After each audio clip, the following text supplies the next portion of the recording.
All right. No, David, thank you so much for doing this. I'm so grateful. Anytime. Let me start by asking you, how are you doing?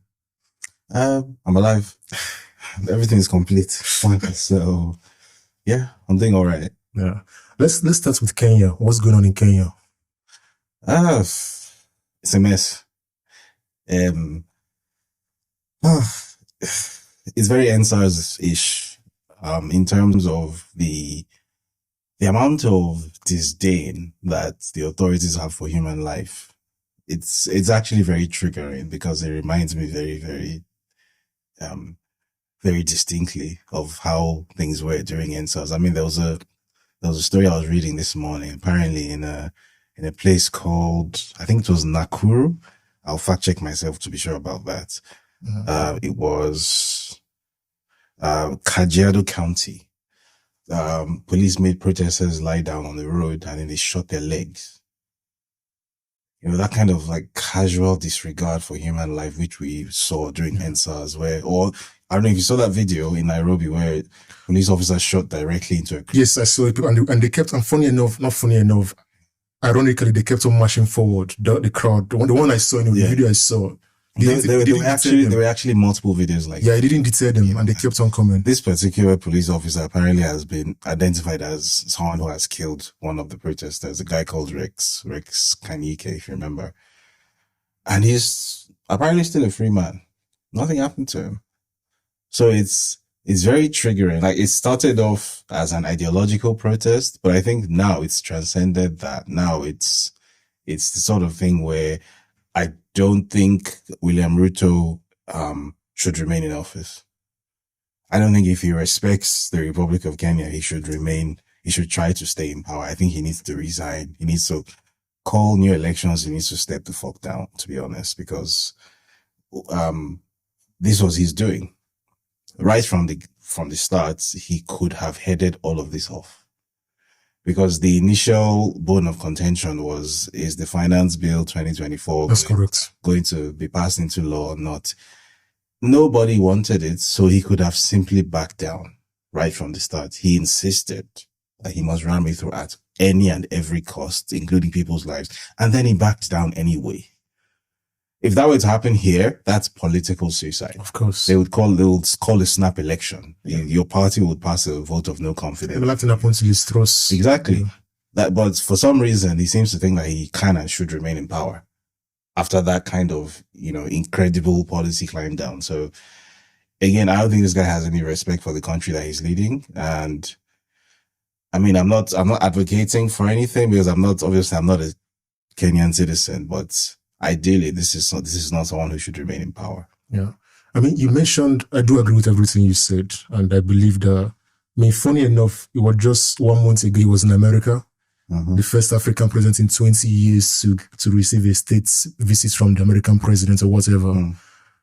Funny enough, how many months, 1 month after this is going on. But you mentioned EndSars, and when this was happening, and it's still happening currently as we're speaking in Kenya, I kind of noticed some similarities with EndSars, like you correctly said. But when I look at EndSars and October, in a few months time, we'll make it 4 years, the 4 years anniversary, October 2020. Analyzing EndSars and looking at what's happening in Kenya, obviously there's similarities, but at the same time, my question would be, what do you think we did wrong? Because in the case of Nigeria, I don't think it achieved the purpose it starts. No, so for example, STARS is still alive and well. The protest completely failed. It did not accomplish the mission. I think there were several differences between what we did and what the Kenyans did. The first major difference is that even though, let me start with the similarity. The similarity was that the optics of the protest were visually dominated by the commercial capital. So in Kenya, that's Nairobi. In Nigeria, that was Lagos. Even if the most sort of virulent or the most violent part of the protest or the most stringent part of the protest didn't actually happen there, but that was the most visible place. That's the similarity. Now, in Kenya, that was used to great effect. And in Nigeria, that was our strategic weakness. And I've said this before. EndSars, first of all, did not begin in Lagos. if you recall. It started in Ughelli, Delta State. Correct. And then it moved to Benin, and then it moved to Lagos. I think was it Lagos first and Abuja, or Abuja first and Lagos? Anyway, whichever it was. For whatever reason, Lagos became the focal point, the visual focal point, and the Lekki Toll Plaza became the beating heart of the protest movement. I think from the moment that happened, the protest was doomed. Because again, maybe some people are not going to like the fact that I'm saying this. This is not a popular thing to say. But I think if we're trying to, in the spirit of trying to analyze what it is that we did wrong, because we can clearly see what the Kenyans have achieved in comparison to us, I think we need to be honest about these things. Yes, I agree. What happened at the Lekki Toll Plaza, for the most part, was not a protest. It was an extravaganza. We had celebrities doing mini concerts. We had people going there looking for dates to hook up with. We had people selling weed. There was a lot of merriment and festivity going on. One thing I distinctly recall, I've never forgotten this.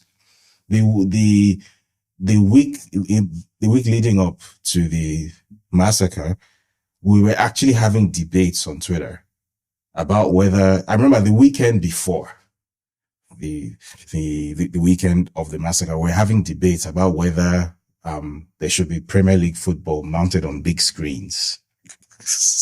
You know, we're having an actual debate about it. We had influencers talking about bringing Fuji musicians, you know, sharing party packs of jollof rice and peppers too. That's crazy. That happened. That's crazy. And I remember I was very, very, very, very like I was a very strident critic of this. I said, guys, I was using the Egyptian revolution as a template.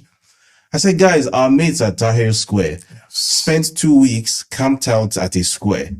There was no singing, there was no dancing, there was no Premier League football. They did not die. I remember that I was playing quite well, yes. That's what I kept saying. And everyone was like, oh, this guy has come again. He always thinks he knows everything, self-righteous, blah, blah, blah. You can't tell people how to protest. If this want to get people out of their houses, who are you to say yada, yada, yada, yada? Who are you to? Who are you to? Who are you to? Eventually, I shut my mouth. Right?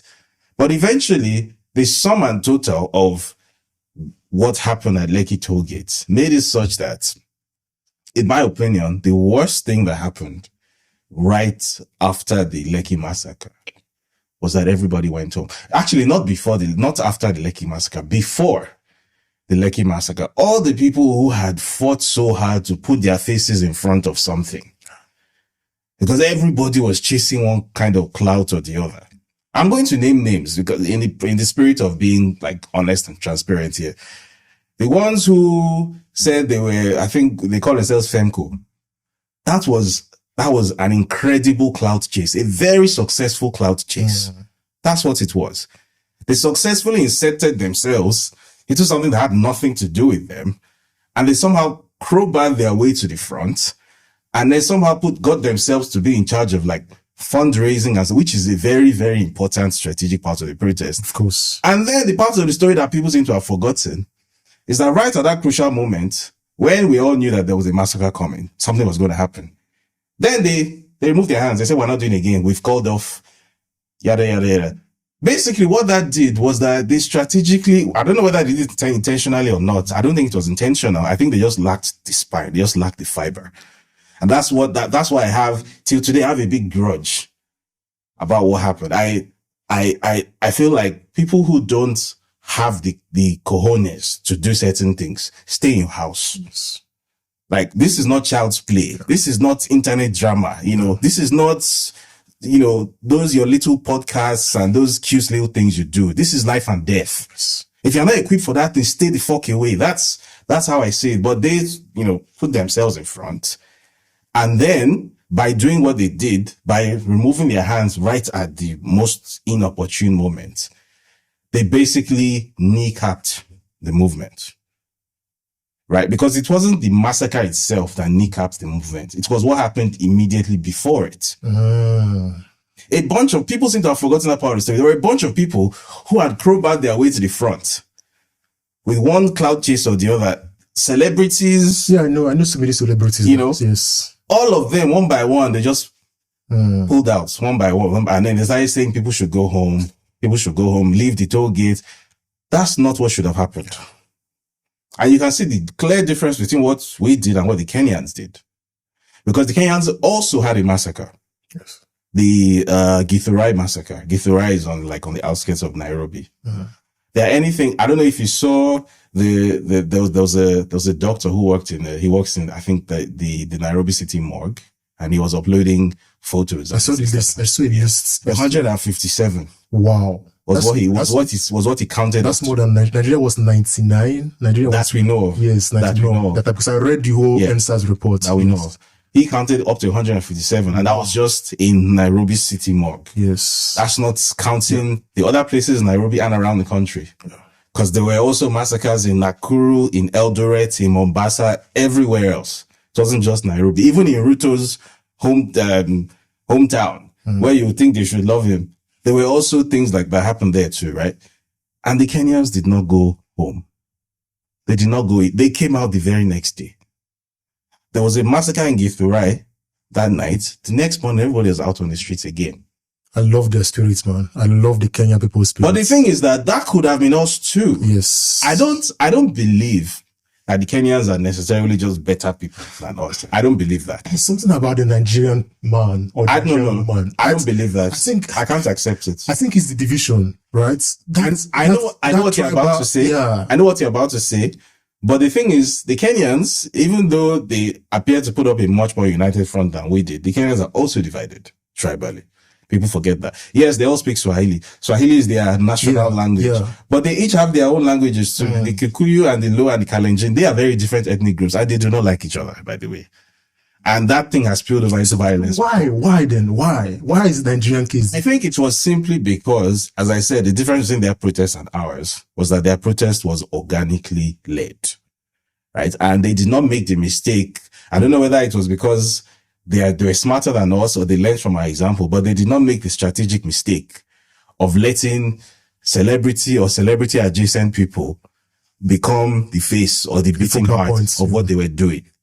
Because what we were doing was Davido this one, Small Doctor that one, then this pseudo celebrity from social media, wannabe social media types, then, Fowls, Runtown. Yes. It was a celebrity fest. That's not what a protest is.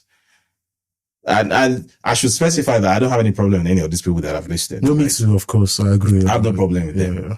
You understand? Like, I don't have a problem with Fowls. I don't have a problem with I think that's why I like you. I like your constructive criticism. I like the fact you can look at this unemotionally. The issue is that that's not what a celebrity is built for. Yeah.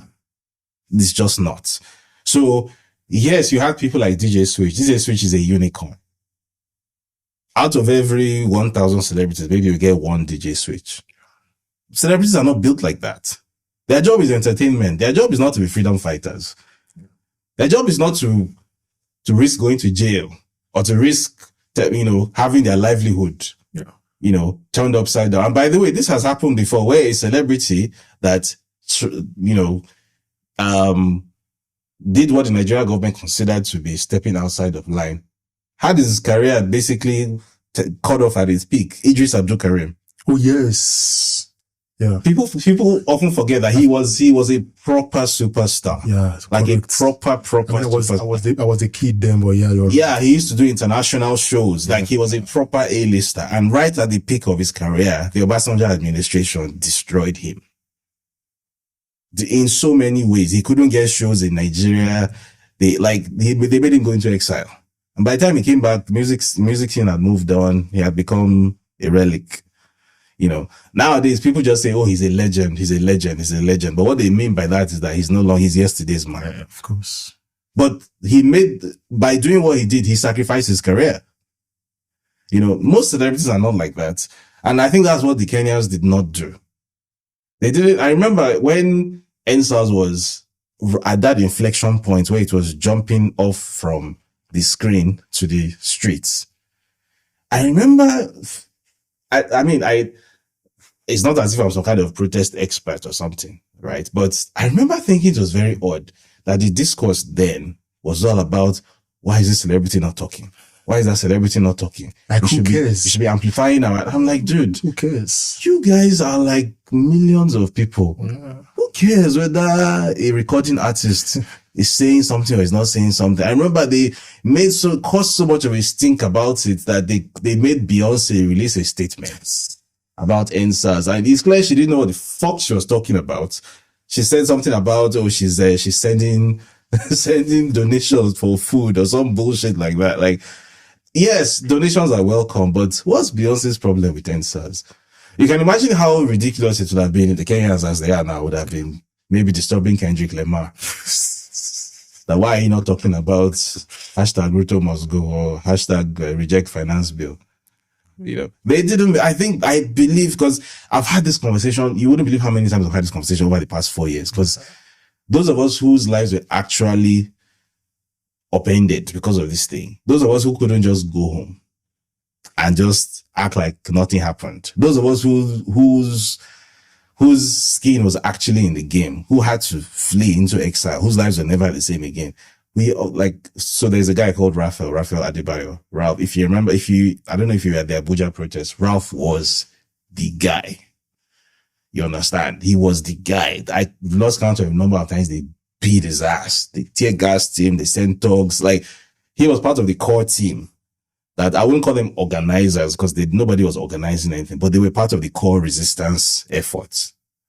You understand? So they were the core and everybody else sort of coalesced around them.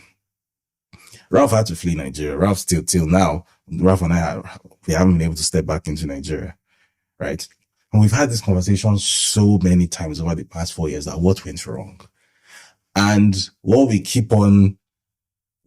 conversation always inevitably boils down to is the fact that it lost steam at the worst possible time.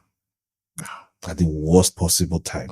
Like, we knew that a massacre was coming. Like, they had telegraphed it. Like, I remember the day of the massacre, they went and they unscrewed the cameras, the CCTV cameras at the toll gate. It was clear what they were going to do. It wasn't a secret. WhatsApp messages were already flying around. Everybody knew that the army was going to roll in that evening and shoot people. It wasn't a secret. I remember I was staying at TPDC estate at Chevron, Lekki. I had a neighbor who, I don't know if he survived because I never saw him again. But he said he was going to the toll gate that evening. And I was like, because I didn't want to go, right? I had been out for some days and I was like, I'm tired. I need to rest. He said he was going. So, and this was someone who hadn't gone out to protest at all up until that point. So I asked him, are you sure you want to do this? You do know that there's a very large possibility that something's going to happen. Something deadly is going to happen tonight there. And he was one of those people who was saying, no, as long as you carry your Nigeria flag and sing national anthem, they can't shoot you. And I was like, well, I don't know where you guys have this newfound conviction from, but, I choose to believe the best of the Nigerian army. And obviously we saw what they did. So long and short is, our protest, EndSars, was very, very celebrity and personality focused. Like, very personality focused. Like, yes, there were prominent personalities in the Kenyan protest too, but it was more a case of, okay, this person has been abducted. Where is this person? And that becomes a rallying cry. It wasn't that this person is leading. This person is, and then we're all sort of, because this person is dead, then we're all hyped up. In a way, I think that thing we always used to say about the EndSars movement being leaderless, it wasn't true. Because in a way, they were sort of de facto leaders. Of course, yeah. Macaroni, Fowles. You're right. And that became a problem. Fowles came up with his 5 points agenda. Again, like you said before, I have nothing wrong against Fowles. I would like to have him on the podcast as well. So I have not, but you're right. They kind of became the de facto leaders of the movement, So all those celebs, and then as I mentioned before, the Femco people. Who are Femco? Because I never heard of Femco. Who are they? I know there was a popular female feminist. Yeah, them. Oh, them. Yeah, feminist coalition. Because I know they gathered a lot of money. I was seeing them with their symbol. Yeah, exactly. Oh, they're the Femco guys. Yeah, they literally Femco ladies, crowbarred their way into something that started without them and had nothing to do with them. That makes sense. And because again, I guess there's a certain demographic that sees everything as a ladder and everything as content. Yeah. everything is a potential way to crowbar your way into something. Maybe an NGO opportunity, a funding opportunity. And by the way, I should also mention, this is an aside, a lot of money was made from NGO funding proposals in the immediate aftermath of EndSars, like you would not believe. Millions of dollars worth of checks were written for projects you have never heard of. Because again, that's how civil society operates in Nigeria. So a lot of these mushroom civil society organizations, like, you don't know what they do. You just see the acronyms flying all over the place. They got some serious money. I'm not going to mention names because that honestly is not my business. People made money from EndSars. People wrote proposals. People got funded off of that shit. Meanwhile, those of us who were actually on the ground, who actually had skin in the game, those of us who had our asses beat, those of us who got tear gassed, those of us who got our names put on all kinds of lists, those of us who were actually chased into exile, because like someone like me, I couldn't have stayed in Nigeria at that point, especially in the aftermath of the massacre. The story that I published, or that I wrote, which showed that the government intentionally sabotaged the fiber optic cables, and it was timed to match exactly with when the massacre took place, 6:50 p.m. October 20, which means that it was a premeditated thing.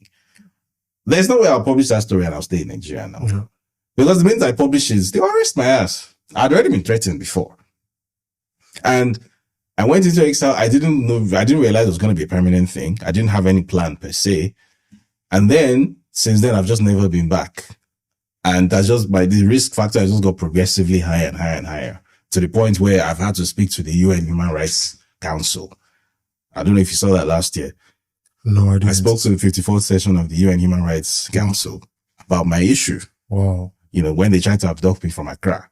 Oh yeah, I know. Yeah. Of course, I know the Accra stuff. Of course, so, I think I did reach out to you. I feel like those of us who weren't trying to score some kind of point, who weren't trying to put our names up in lights anywhere. Yeah. Those of us who saw an ideological movement and were trying to actually do something. I feel like a mistake we made was that maybe we didn't try hard enough to educate people about the dangers of letting sort of strong personalities come and crowbar their way to the front and then become the de facto leaders of what was supposedly a leaderless movement.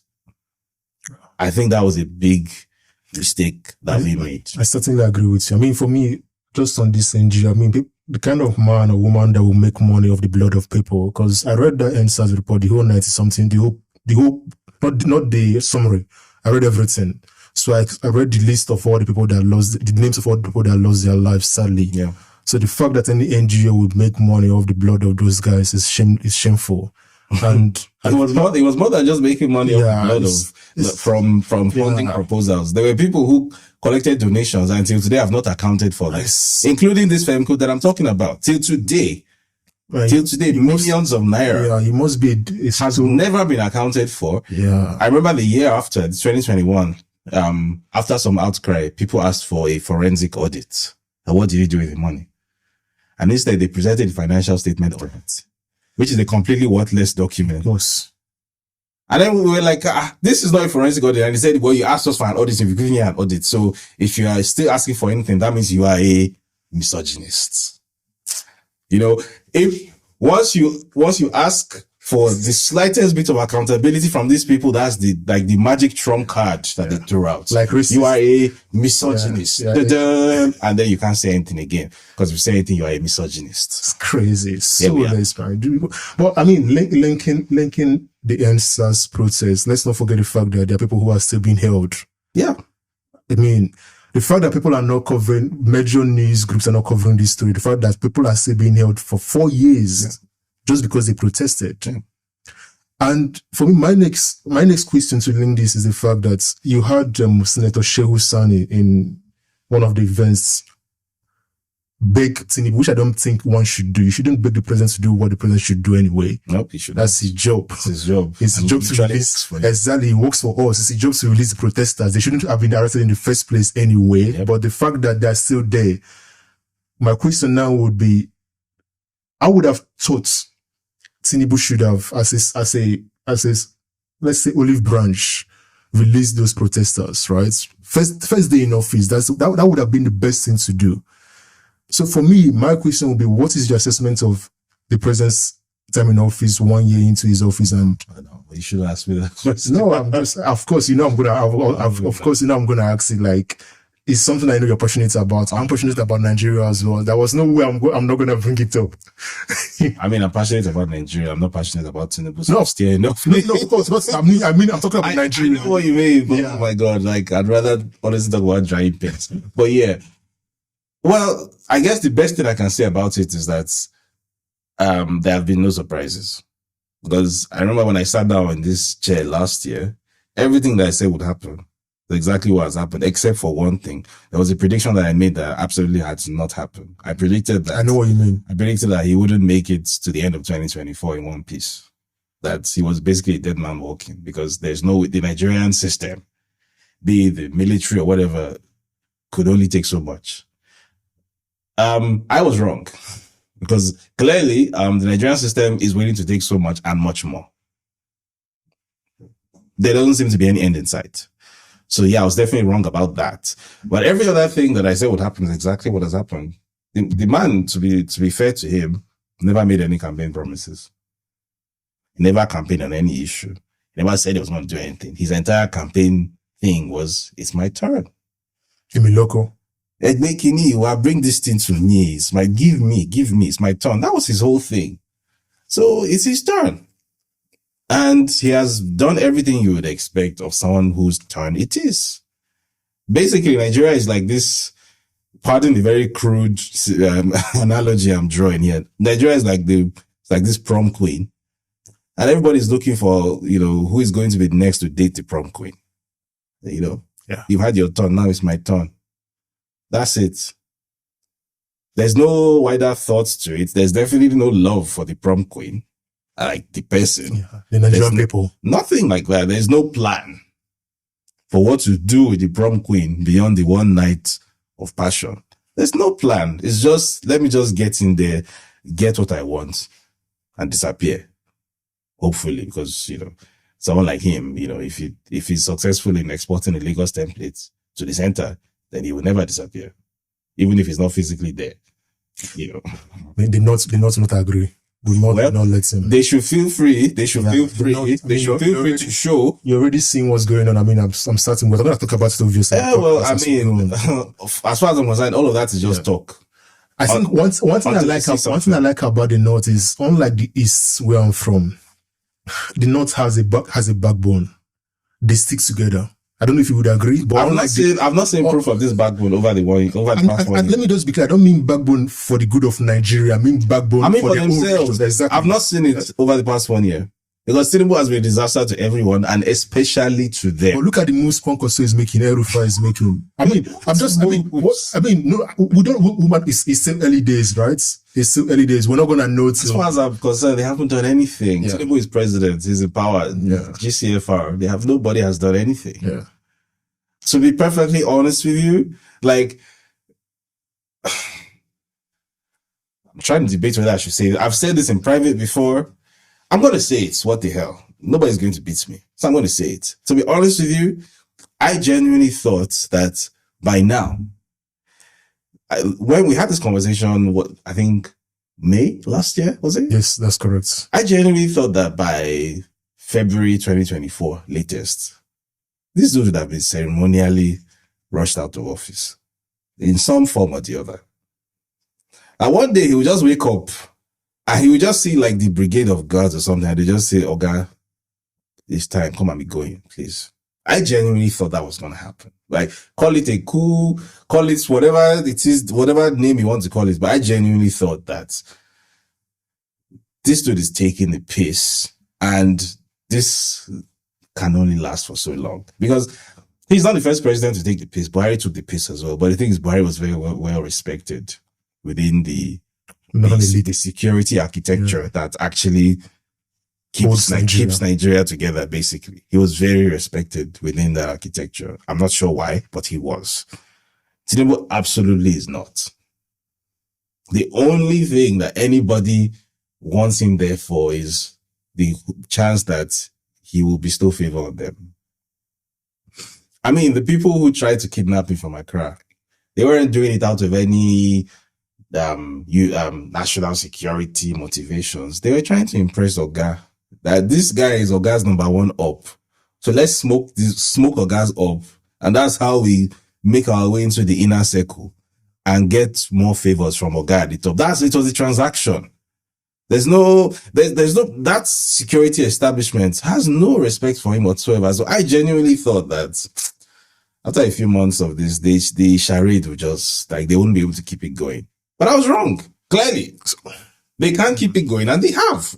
They showed no sign of getting tired. Yeah, I think people like Rufai and Kwankwas, perhaps they're planning for 2027 election. Perhaps, I don't know. But for me, I think that maybe, I mean, you said so yourself, I'm just paraphrasing what you said. You kind of underestimated Tinubu. And I think this is a mistake that, I won't say you're an obedient. I didn't underestimate Tinubu. What I did was that I overestimated Nigeria. Because what I thought was that this is somebody whose only tool is money. But Nigeria has always been this way, though. I don't believe that.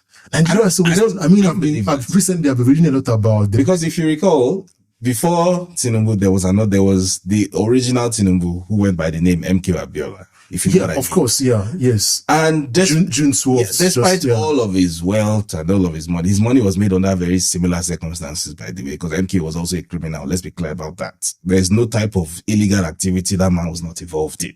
Gun running, coup financing, smuggling of every kind of illegal or illegal commodity, his hand was inside, right? And he made a fantastic fortune. And despite all of his money, that presidency that he wanted, they just made sure they did not. Yeah, but that was different era. IBB, Abacha, right? That was a different era. Abacha wanted to be president.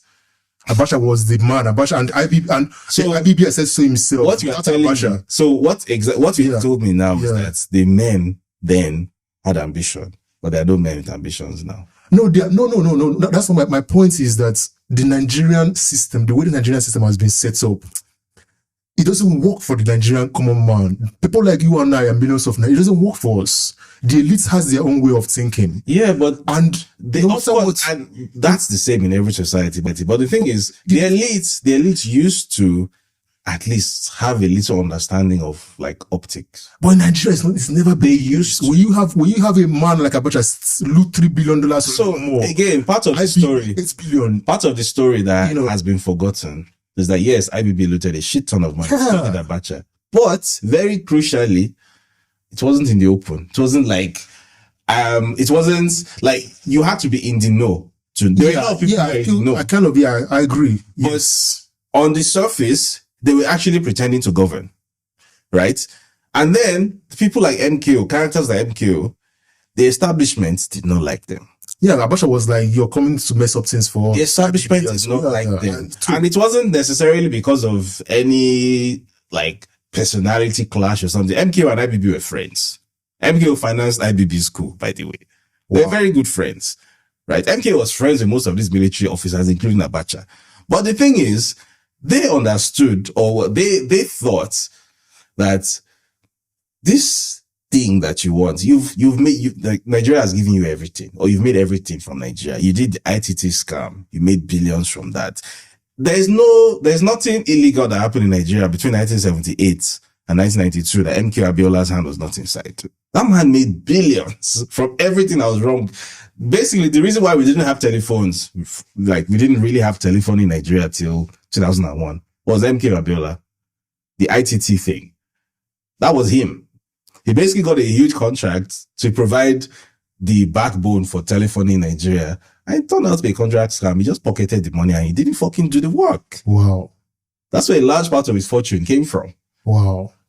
You know, so in their mind, they were like, we have, and obviously the military was in power when all of this happened. Yeah. So they knew, like, he was their friend. They shared the money together. So they knew that you are a crook, right? We are also crooks, but in addition to being crooks, we are also pretending to be statesmen. There's nothing statesman-like about you. You're just a crook. That's it. That's all you are. You are literally just a criminal. There's nothing else to be said about you. We don't want you here. And that's not necessarily because, they loved Nigeria, they respected Nigeria, but it's just that sense of pride that this one, we won't give you. So I genuinely thought that there was still that institutional memory within Nigerian security architecture that they would look at someone like Tinubu and they'll be like, this one, everything else you've eaten Lagos, you put it inside your mouth. Like the largest sub-national economy in Nigeria, you put it in your mouth. Everything there, you take a cut. Everything that happens in Lagos, you take a cut out of it. Every legal or illegal, by the way, you get a cut out of everything. And we've let you have it. But see this Aso Rock, this one, this prize jewel, we are not going to let you have it. I genuinely thought they had that consciousness. And I just realized at the end of the day, it's either of two things. Either the people who had that consciousness have all retired, and the people who are in charge now, who are in power now, are a bunch of kids. I think it's the latter.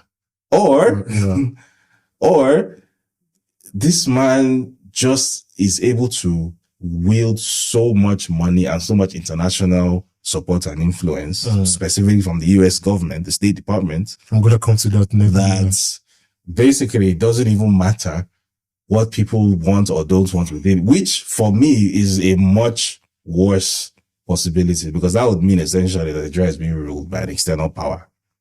Let's talk about that then, because if insinuated, and I mean, you're literally saying that now, because I follow you on Twitter. I'm going to come later to how impressed, not just impressed, because I'm fascinated by how you write. You know, I want to one day write as good as you do. As long as it doesn't get you into the trouble that but obviously, if you've talked about Tinubu being a CIA plant, how true is this, and is there any evidence to back up your claim? Well, so you're never going to find like a signed document saying this person is our asset who is being used for the purpose of XYZ. What you will find is circumstantial evidence. So you can find historical parallels with similar characters. So I'm sure you heard of the recent case of, I think his name was Abel Hernandez, the former president of Honduras, who was recently jailed in the US. Oh, yes. So the part of the story that is not being told, and I wonder why, is that for a large part of the period in question, where he was running a drug empire and he was the president of Honduras, he was also a very close US ally. Yeah. And they were very well aware of what he was doing. And they turned a blind eye to it, or they let it happen because there was a wider strategic interest for them. Historically, the US government has never had any problem working with criminals. In fact, the US government has worked with more criminals than none. Mobutu, Congo. Thank you. Reign of Lumumba. Thank you. Destroyed Congo, literally. Yeah. I mean, don't get me wrong. Mobutu I know was literally a criminal. Yeah. Literally. Like, there was no redeeming feature about that guy. And they worked with him for how many decades? Multiple decades. Yes. Like, till now, Congo is yet to recover. I don't know when Congo is going to recover. Destroyed, man. That's a sad story, man. The cleaning of Lumumba, oh, man. Like, DRC never had a chance right from the start. They were already kneecapped. Yeah. Like, at least Nigeria had like 6 years. 7 years actually, before Civil War. Or 6, before the coup. DRC did not get 6 months. They didn't give the man air to breathe. Like, they didn't even allow right from the get-go. Yeah. Like, it was a matter of weeks. Yeah. You know. So, they've never had a problem being criminal or criminal adjacent. Right? And I guess the difference here is that for the first time, someone was able to, or let me not say someone was able to, because it makes it sound like there was something extraordinary that I did, because it was actually on public record. But I guess maybe for the first time, they were so sloppy, or maybe it wasn't that they were sloppy, they just didn't care, because after all, they're a bunch of black Africans who don't read. So whatever. A lot of stuff was actually in the public domain, and they just didn't care. And they were like, let's use this guy. Even though this guy has so much baggage, which could be found on public record, let's use it because A, he's going to be very useful to us, and he has been very useful to us in the past, because he has, if you read the WikiLeaks cables, he has been a very long time US political informant. Everything that happens in Nigeria that he knows, he goes to blab to the US embassy. Everything. That's one. And then two, does it matter anyway? Because yes, he has, criminal records here and whatnot, but the media in Nigeria is compromised. The people have a very low standard of education. Even if this is introduced into the media, the media ecosystem, Nothing will happen. the people I don't even have the capacity to even process the information. So it doesn't matter. And to a large extent, they were right. Of course. They were right, because up till now, as we're recording this podcast, today is what, the 29th of June. of June 2024. There are people up till now who think that David Hundeyin made up the accusation that Bola Tinubu was involved in heroin trafficking in Chicago. And David Hundeyin is a propagandist working for Peter Obi, and he made up a smear. These things are on public record, and you will show people the documents. Hey, you can go to the Northern District of Illinois Eastern Division, the district court there, pay the $35 filing fee. They will give you the document. You see it with your two eyes. And people say, no, it's a lie. It's not true. You know, so I've had someone accuse me of forging the documents, that I forged US federal court papers. Yeah. That's crazy. So I feel like they had a fairly good read of the atmosphere in Nigeria, and they were like, we can use this guy, we can get away with it. But you know, another way I look at this is, because I'm into this world like you are. I read a lot of this. I read a lot about the CIA, or the CIA's they did in Chile. You know, killing the I forgot the name of the president, bringing in Pinochet. Salvador Allende. Pinochet murdered thousands of Chileans. You know, I mean, they've been doing this during the Cold War. Was more prevalent because of the Cold War. Did it in Iran, Libya. I mean, Libya for me was. I used to rate Obama, right? Obama for me was. Back then, let me use the word. Let me use the word idol. Well did. Yeah. I mean, 2008, who didn't? Exactly. Well, I used to love Obama. But Libya for me was like, how can you as a black African, he's an African, really. Yeah, how can you as a black man destroy an African country? Because Libya, people might say. I'm not just any African country, the Exactly. African country. Exactly. Libya was like the key. Exactly. The man at Libya now is gone. Say what you want about Gaddafi. Yes, he was a bad man, but there are so many bad men. Who there is not bad, really.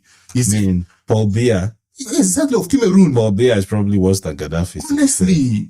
He has probably killed more people. Honestly. Killed. It's ridiculous, right?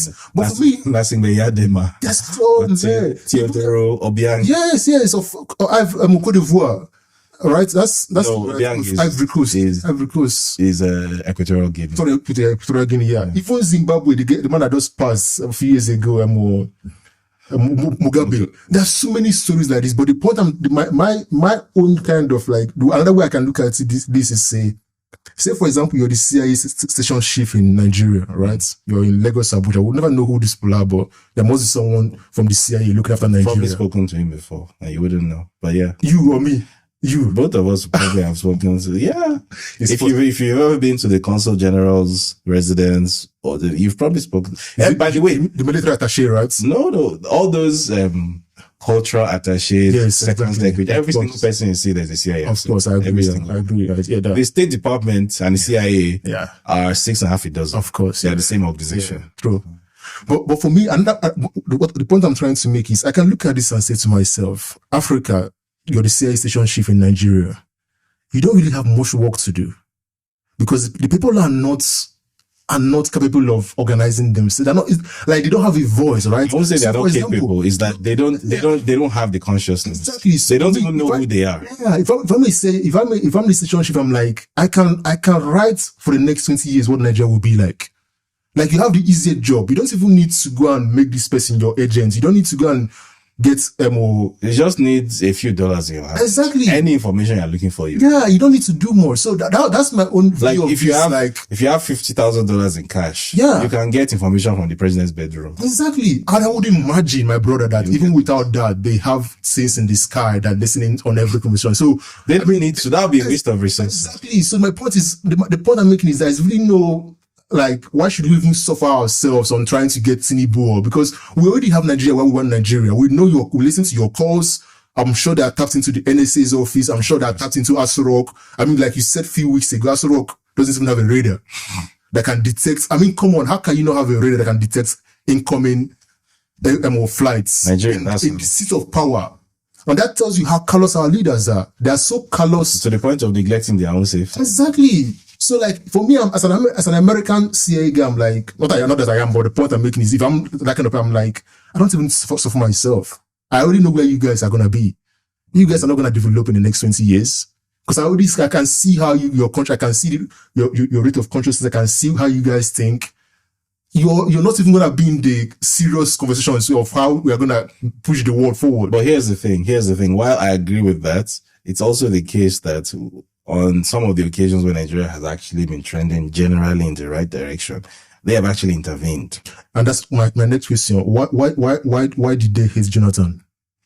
So I wouldn't say they hated him, but it was a very simple calculation. So I would recommend you read a document called Project for the New American Century.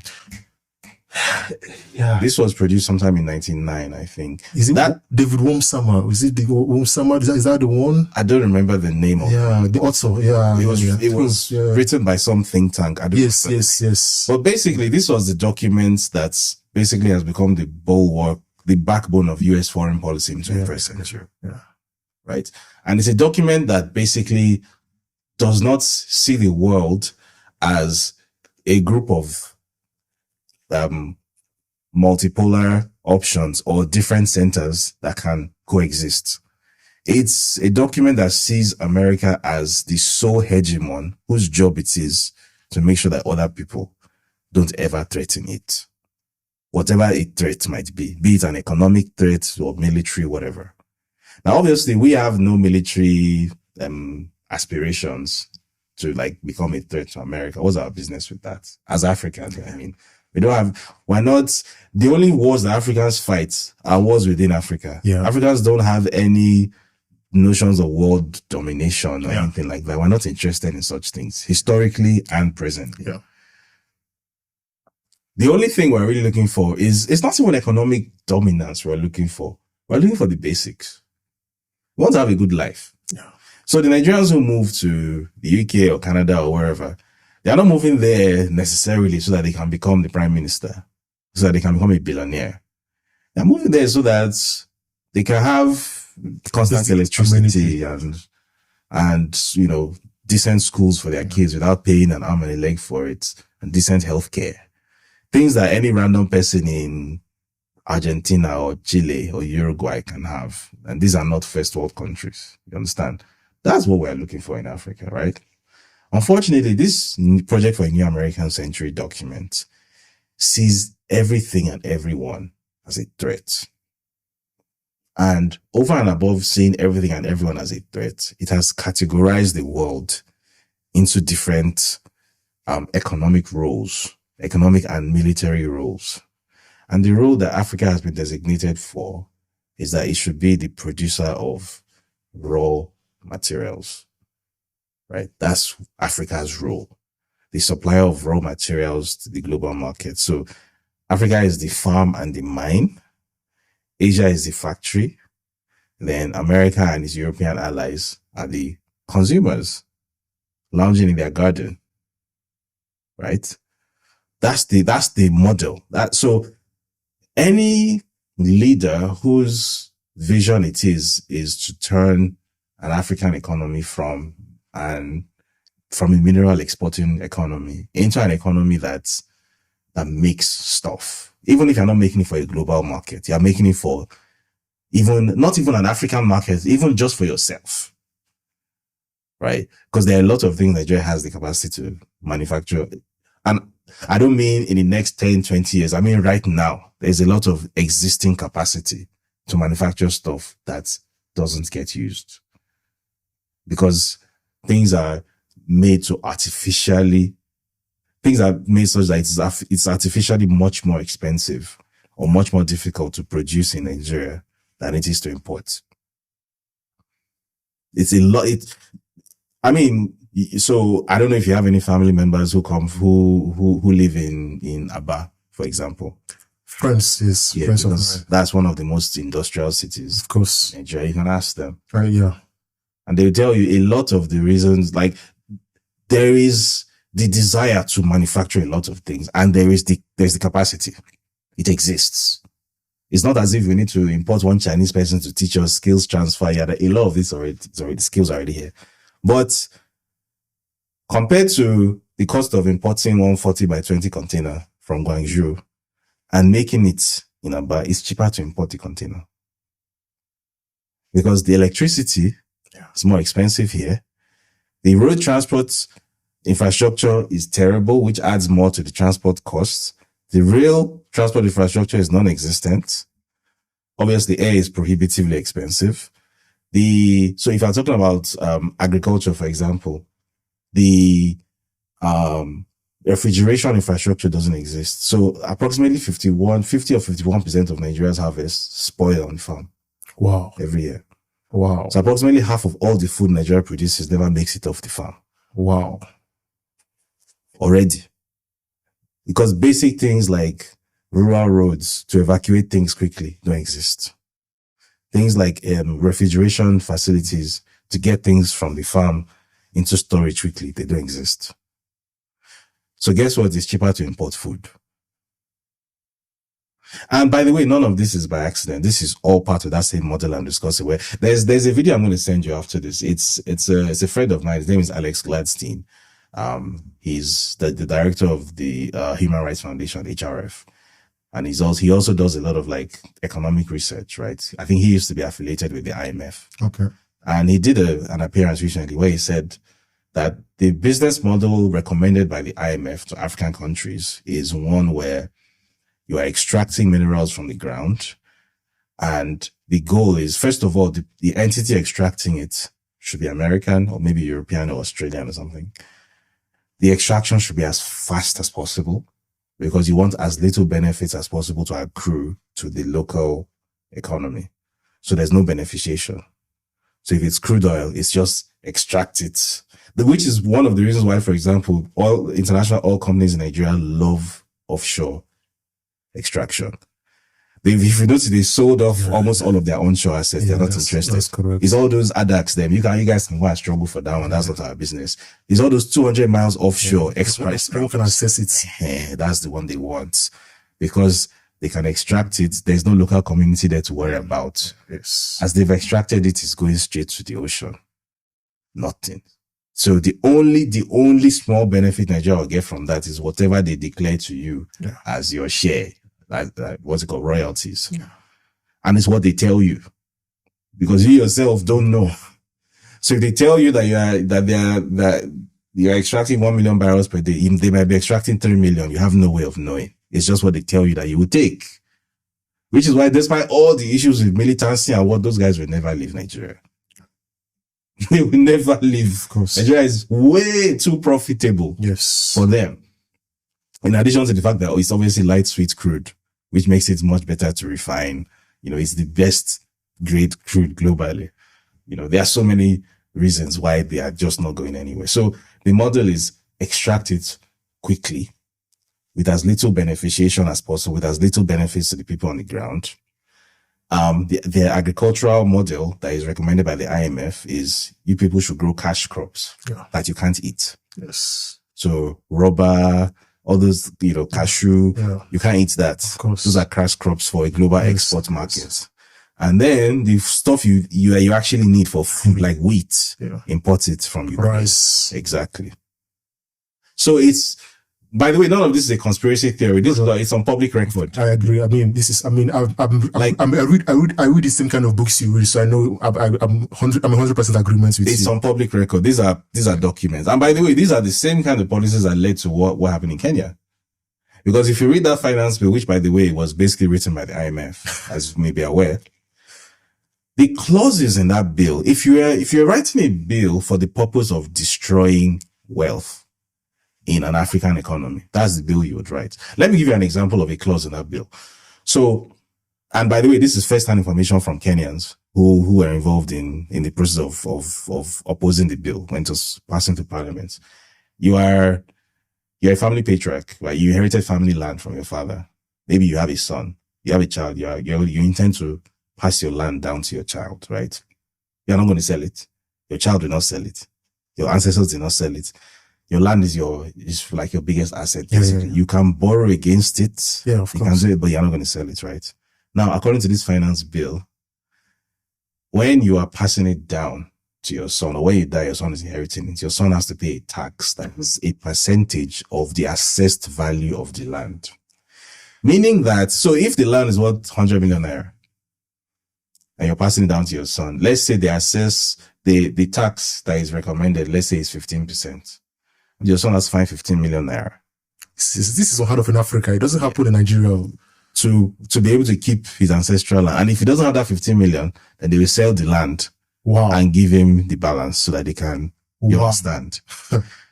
Basically, what that means is, bear in mind that there are 4 factors of production. There's land, labor, capital, entrepreneurship. I'm sure you know land is the most important. Yes, of course, yes. Because everybody has labor. Yeah. Everybody has entrepreneurship. And capital is esoteric. Yes. It can be anything. Yes. You know, capital used to be cowries. It can be anything, exactly, right? Yes. Land. It's Bitcoin today. Exactly. Land is the main factor of production. If you don't have land, you cannot build wealth. Yeah. Simple as that. Of course.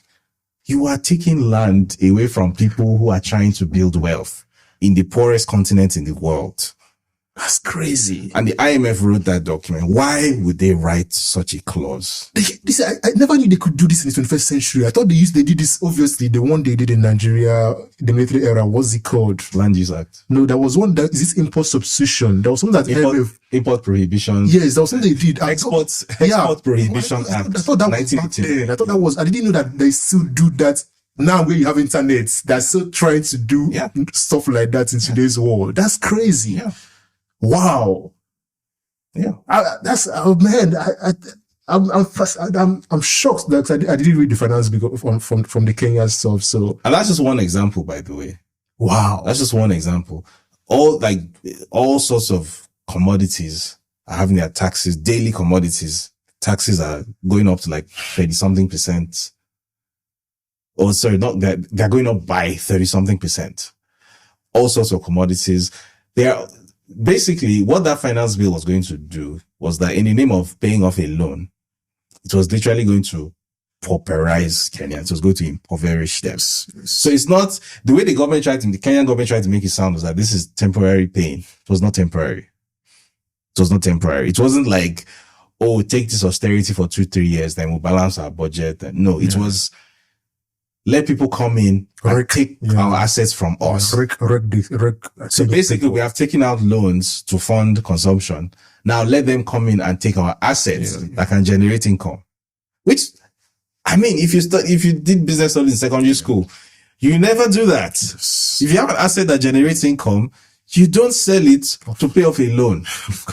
Of course not. You don't. Yeah. You rather use the income from your assets to pay off the loan. Yeah. And if the speed that the income from the assets is coming in isn't enough to pay off the size of the loan, you renegotiate the terms of the loan. Yeah. Nobody will die. Here's another way that this sort of predatory system is ensuring that certain countries, specifically African countries, should remain in poverty.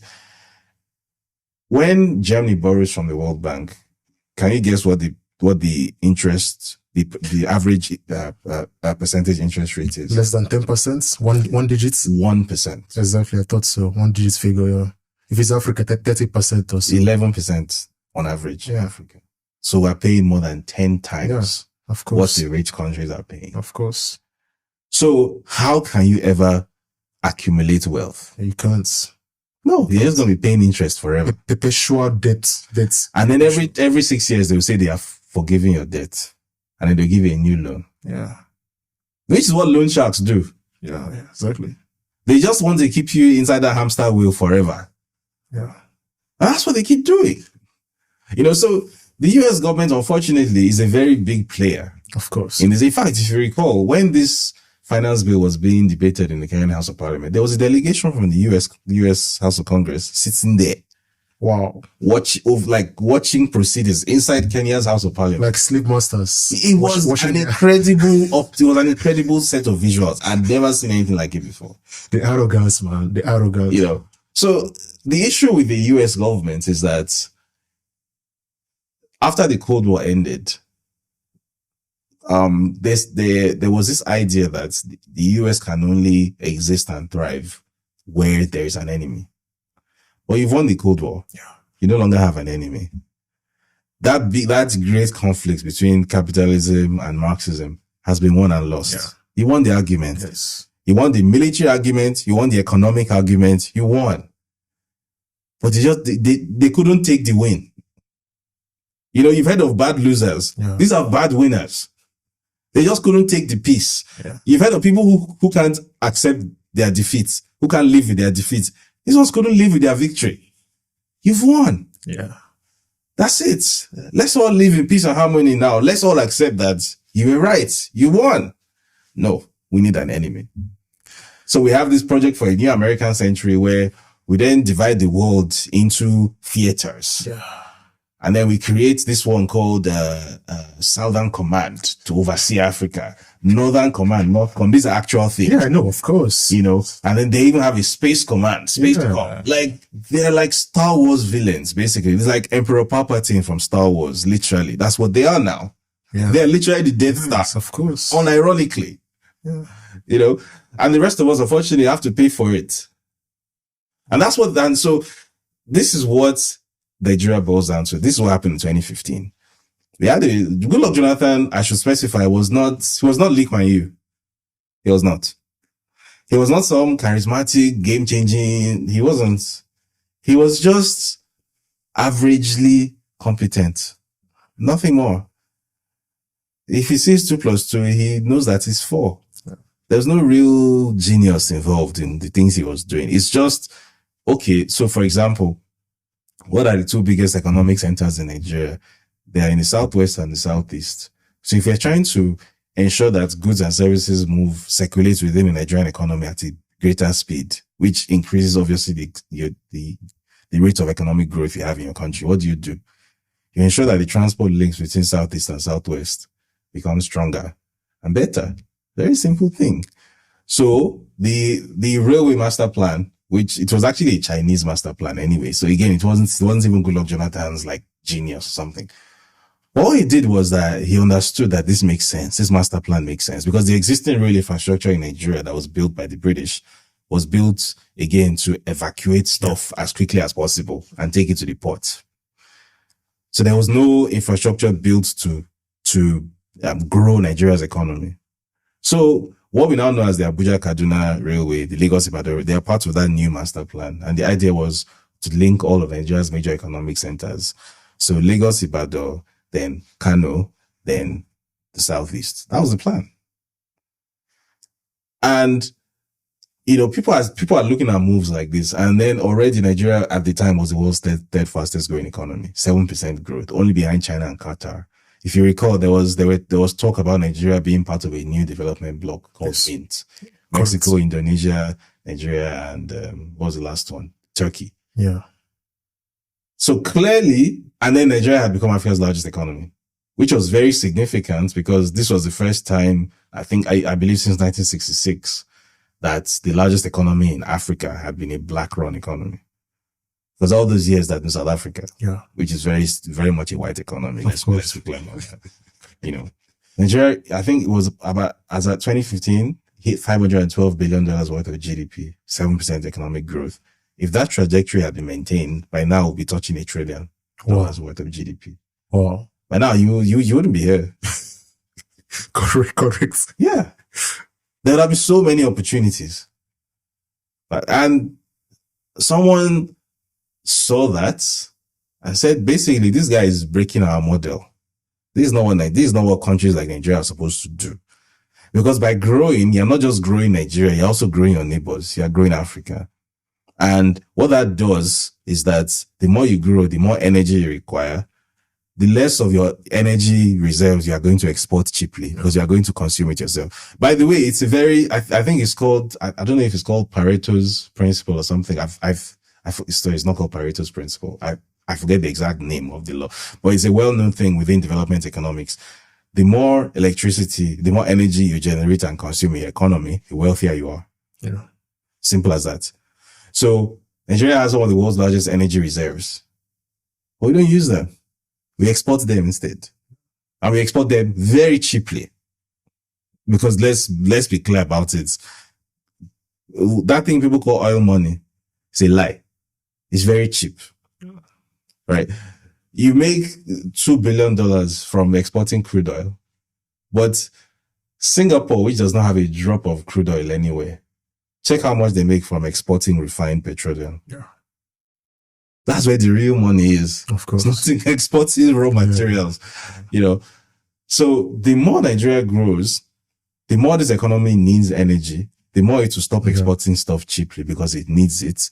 And then the more it starts to produce stuff for itself and for its neighbors, who will then need to import from outside less because Nigeria starts to grow a sphere of influence. And then the US now sees that as a military threat. Nobody should have a sphere of influence in this world. Only America should have it. So America should have AFRICOM.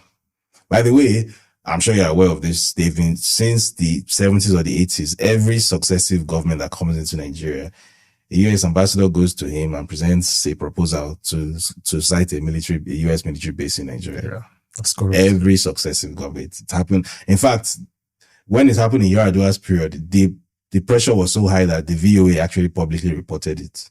Wow. Like, so if you Google, there's a VOA article that Yar'Adua rejects planned US, because the plan for AFRICOM was that it should be headquartered in Nigeria. Of course, largest population in Africa. Because the idea is that Nigeria could be the largest strategic threat. Of course, to us. Correct as well. So let's neutralize this threat by putting our military base here. Because once they put a military base on your soil, you know, it's not just a military base. How can you be a sovereign country with having foreigners on your soil, having foreign military personnel on your soil? You're not sovereign at that point.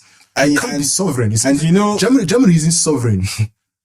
You have an American no base. No arguments from me there. No arguments from me there. How can you be a sovereign country when you have a foreign military occupying a part of your country in a military No base? arguments from me. Look at Qatar. Can you say Qatar is a sovereign? It's not possible. Because you cannot carry a Nigerian military and say you want to go to the US and put a base on US soil. Come on. Yeah. They will look at you like you're insane. But somehow, it's perfectly fine for them to come to your country and cite a base. Yeah. And you know, it's never just a base. Yeah, of course. Military intelligence collection. There's going to be so many things. Yeah. You know, Niger, Mali, they made that mistake.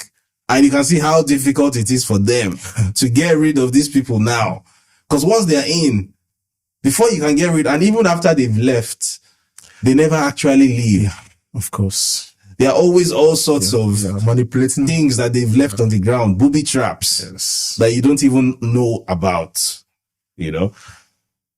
So that's basically was Goodluck Jonathan's offense. He didn't do anything. Again, as I have to stress, he was not Lee Kuan Yew. Yeah. You know, it's just that he was averagely competent. And in the American worldview, a Nigerian president cannot be averagely competent. Yeah. A Nigerian president has to be Buhari or Tinubu. That's the love. If you recall, throughout 8 years of Buhari, did you ever see the US adopt any kind of hardline position toward Nigeria? None. Even when EndSars happened, none. They rolled out the red carpet for him. Yeah. Was there ever like a proper state visit from the US to like Goodluck Jonathan? No. Even I remember John Kerry visited Nigeria and he was Secretary of State in 2014. He did not see the president. And he went to meet with northern governors. Okay, so that's correct. Yeah, that's correct. That was one of the biggest statements of intent that you've ever seen. Yeah. Right? But Buhari got an audience with Trump. Yeah, I remember that visit. Yeah. Trump allegedly was like, don't ever bring this man to me again. I don't know whether that's true, but I read it. I read that as a name. Buhari got an audience with Trump. Yeah. Jonathan never got. I agree. Yeah. Tinubu has been able to, maybe they don't want to be seen with him publicly. I don't know. But at a point, there was a plan for them to. This man came to visit him now, Blinken. Blinken was in Abuja a few months ago. Yeah, the Secretary of State has visited him. Yes. Tinubu himself was actually supposed to meet with Biden, I think at the UN General Assembly, before they cancelled it at the last minute. Okay. I think because of optics. And Jonathan never got that. He never got that. What does that tell you? Of course, yeah. That means that they approve of a certain type of leader. Yeah. And they disapprove of another type. So what's the difference between Jonathan type and the Buhari type? Who was better for Nigeria? Yeah. Who did they approve of? It's just math. Of course. It's a very simple calculation. Yeah. For me, I used to naively or stupidly think that it had to do with the homosexual bill. They couldn't. Yeah, exactly. I've grown a lot since then, and I used to naively think that was the reason. But I mean, hearing you say this now, and with books I've read, I'm like, of course, that's the reason. But for me, another way I can look at this now is, you mentioned the unipolar moments that America was once in, because I believe that moment has gone. Yes. The days when America used to go around the world and show herself and do anything she wanted to do, kill this person, topple this leader, do this coup, Regime those change. days are gone. Yeah. And thank God, I've said this publicly many times, thank God we now live in a multipolar world.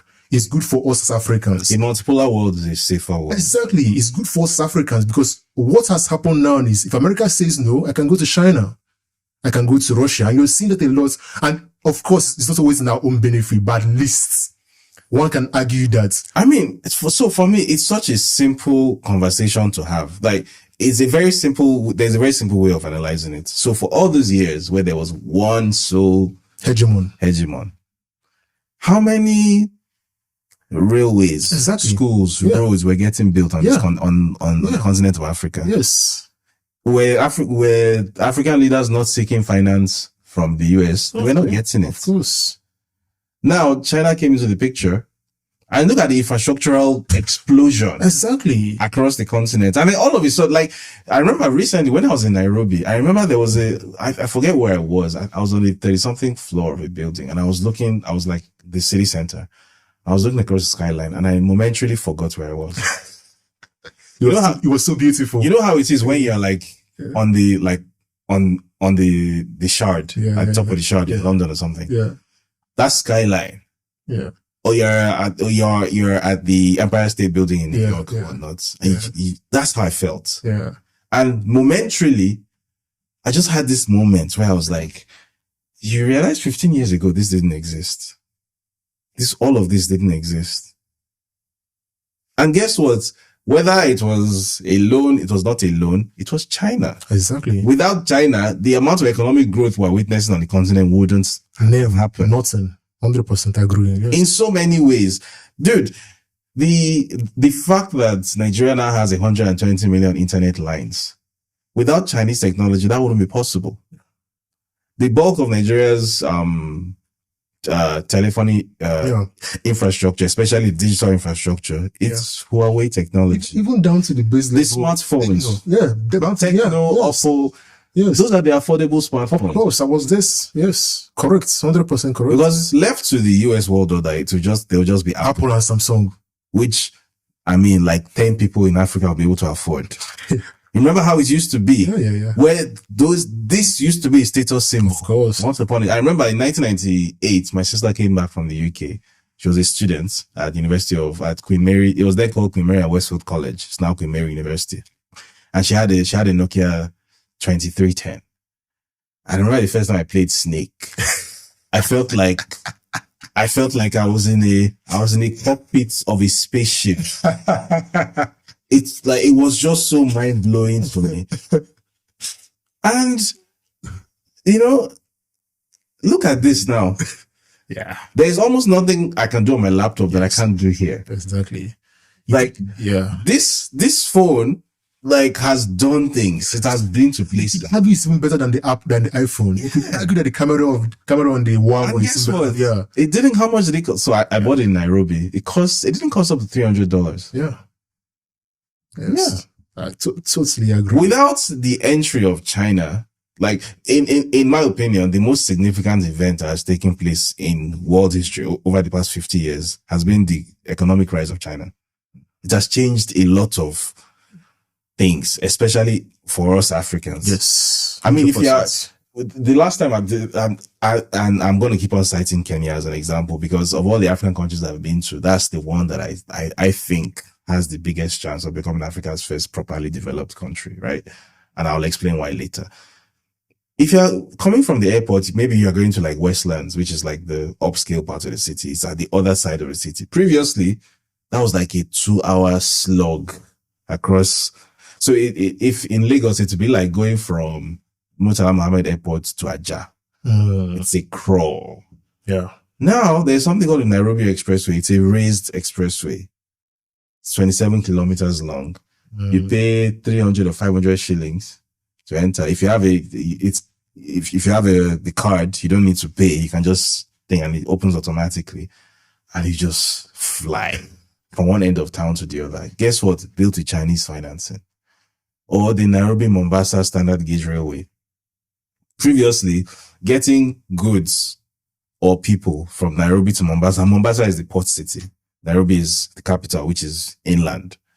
So getting things from A to B was like a 7 or 8 hour road trip, and the road is very dangerous. Yeah. Now it's a 4-hour train ride. High speed, very comfortable, air conditioned, have meals. Like it's beautiful. Yeah.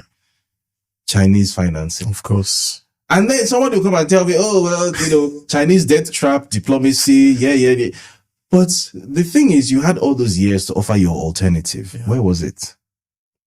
Now they're trying to offer the alternative, but now you're saying, oh, yeah, you're going to build an expressway for the Kenyans. They're going to build Nairobi Mombasa expressway. Why did you do that 20 years ago? Exactly. Exactly. Or in Nigeria, Lagos Ibadan railway line, the standard gauge Lagos Ibadan railway. Lagos and Ibadan are two of the biggest economic centers in the southwest. Why were they not linked by rail all this time? Yeah. Couldn't get the financing. Who gave the financing? It was China. Yes. So if you don't like the fact that the Chinese are threatening your hegemony, as I've always said, go and invest your own money. Exactly. Show us why you deserve to be, why you deserve the prom queen. You understand? You want the prom queen, right? Okay. Give us your pitch. But they don't have a pitch. Their own is just, but you people are supposed to be poor now. Like, why are you talking crazy? You're talking about economic growth. You're talking about, increasing the amount of power you consume, building power stations, improving your road and transport infrastructure and, 20, 30 year development plans. You're talking crazy, my bro. You're Africans. You understand? Like, your entire continent is supposed to be like a nature reserve. So part wildlife reserve, part farm for cash crops, and part mine where people carry headbands on their head, like DRC. That's what your continent is for. So all this stuff, you guys are talking crazy. And I'm not just saying this. This is the thing you see. Yeah. Like if you accompany some of these people, like when you actually travel to Africa with some of these people, because this has happened a couple of times over the past few months with me. You travel to the continent with a couple of people, and when they actually visually see what the continent looks like, and it's nothing like what they imagine it to look like, it doesn't excite them. It doesn't please them. It actually disturbs them. Yeah. Because they're like, where are you people going? This isn't you. You understand? So you land in Abuja, you land in Nairobi, and it's like everywhere is all shiny and there's skyscrapers going up every 5 minutes. I mean, you really should go to Nairobi. There's a construction boom going on there. It's good. Like, no, this shouldn't be it. Your country's supposed to look like Kruger National Park. That's what you people are good for, and you're supposed to be, waiting on me hand and foot. You understand? You people are, and then some of you even build your own cars. Yeah. Innocent node. What the hell is that about? Like, since when with you? So apparently, in the eyes of certain people, we came to the world to like escort them. Yeah. So we are not allowed to have our own aspirations. We're not allowed to have our own dreams. Self-actualization, nothing. We just came to the world to look at other people having a good time. Yes. And to offer ourselves as vessels to enhance their enjoyment of the planet. Obviously, we beg to disagree. Of course. But here we go. Why shouldn't I have a good life? Why shouldn't my family and the families of millions of Nigerians not have a good life? So, which is why whenever someone comes to me with that talk about Chinese debt trap diplomacy, I'm like... Yeah, I know. I'm in total agreement with you. The multipolar moments we live in is so beautiful and amazing. And thank God they have options. Thank God. Because I think and then also you have competition as well. Now America is trying to compete with China. Because before you rightly said, it was all for them. Yeah. But now they're having to try to compete. Okay, can we build this better than the Chinese? And now they're complaining that, you Chinese are overproducing. Whatever the hell that means, they are overproducing. Like they are literally. So you are complaining that someone is better at production than you, and that's a bad thing. Exactly. That tells you the American view of the world. They have this exceptionalism that has become a religion for them. Yes, They yes. genuinely believe those things that they tell themselves. Nonsense, rubbish. And it's not true. You're just a bloody human being. I'll give you an example of this. As recently as 10 years ago, I used to read, when I used to take publications like The Economist seriously, I used to read articles talking about how even though China is good at manufacturing, they're great at manufacturing, but China will never challenge the US because the Chinese culture lacks creativity and Chinese people are not creative. So this was given as the reason why, for example, at the time, all the major social media companies were all American.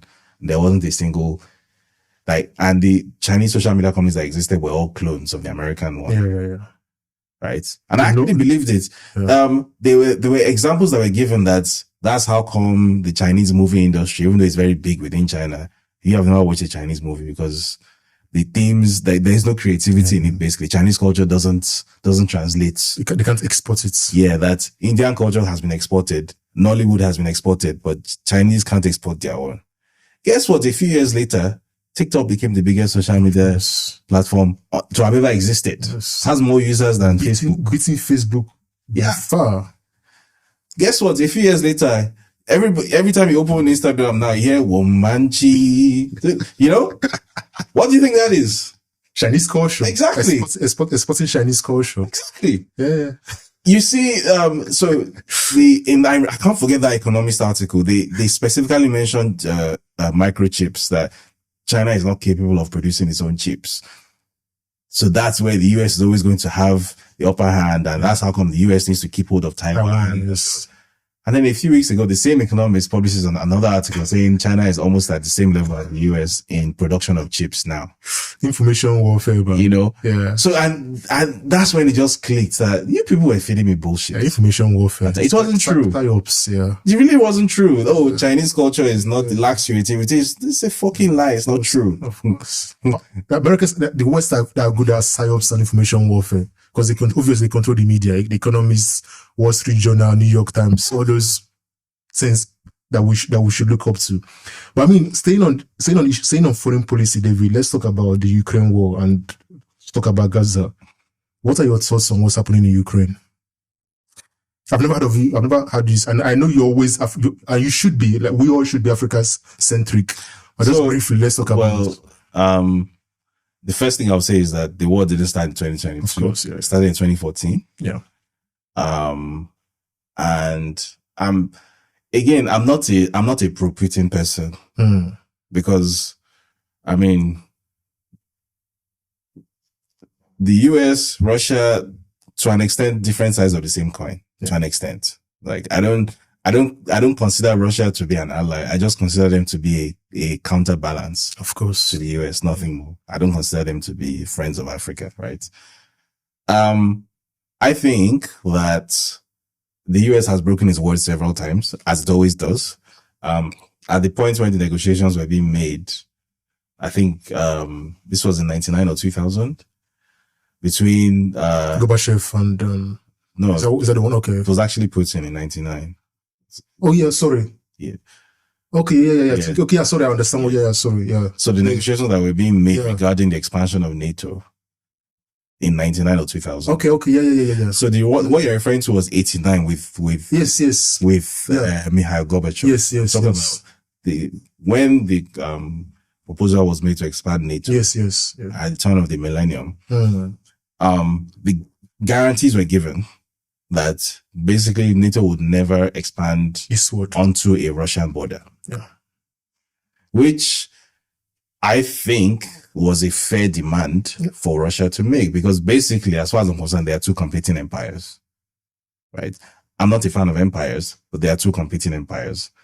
And this empire, which was significantly weakened after the fall of the USSR, I said, okay, we're not dragging the world with you anymore, but just leave our perimeter alone. Our sphere of interest. That's all. Leave our perimeter, which I think is a fair demand to make, at least in the interest of global peace, right?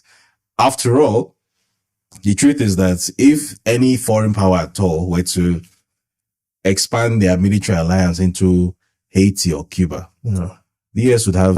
That's the Monroe Doctrine. Yeah, the US would have an aneurysm. Yeah, the Monroe Doctrine, yeah. You know, if China were to say that they're entering into a defense pact with Canada, like, there might be a nuclear war because of that, you understand? I mean, Cuba Missile Crisis. Exactly. So I think it was a fair request to make. And the US, as it always does, using all manner of skullduggery, because it never does it openly, you know, sponsored color revolutions and the occasional coup here and there, and use of their civil society, which is a very big thing, because a lot of American civil society organizations are basically CIA fronts. Of course, yeah. You know, to basically force a country in a particular direction. And after you've done that for all these years, then you've created this version of Ukrainian nationalism that never existed before. Because the truth is, Ukrainians and Russians, to a very large extent, are inextricable. It would be a bit like, how will I describe it now? Nigeria and Benin are two separate countries, right? But you and I know that culturally, linguistically, Hausa and Yoruba, like, we're nominally different countries. Yeah. But a lot of the border is not even demarcated, and you can't functionally enforce that border. And then one day, somebody will come and say that Benin should become sort of belligerent toward Nigeria, which is much bigger. Why? What point are you trying to prove? That's a perfect example, bro. And then Benin starts, like maybe people who are, they're Beninois citizens, but maybe they're Yoruba, so they have links obviously to the Nigerian Southwest. Then you start killing them, you start shelling them. And then maybe there's outcry in Nigeria because of that, and then Nigeria is then forced to intervene to stop that, and then that intervention is now typecast as an invasion of Benin. Someone is not being sincere. You understand? There were things that were done by the usual actors that were clearly provocation. Of course, yeah. Right. Someone wants a war. Yeah. I don't know why you'd want a war with what, to my understanding, is still the world's preeminent nuclear power. Yeah, Russia is. Yeah. I don't know why you'd want a war with that, but someone clearly wants a war. Hubris. You know? Yeah. I don't know why anyone would want that, just but there you go. Hubris, pride, arrogance. How about Gaza? For me personally, as a Christian, so the Gaza issue is nowhere near that complicated. It's South Africa. It's apartheid South Africa. Oh no, of course, no. Sorry, I agree. I thought, now of course. It's settler colonial. But why? I think this is my question, David. Why are people not seeing it for what it is? Is it because Israel lobby is very powerful?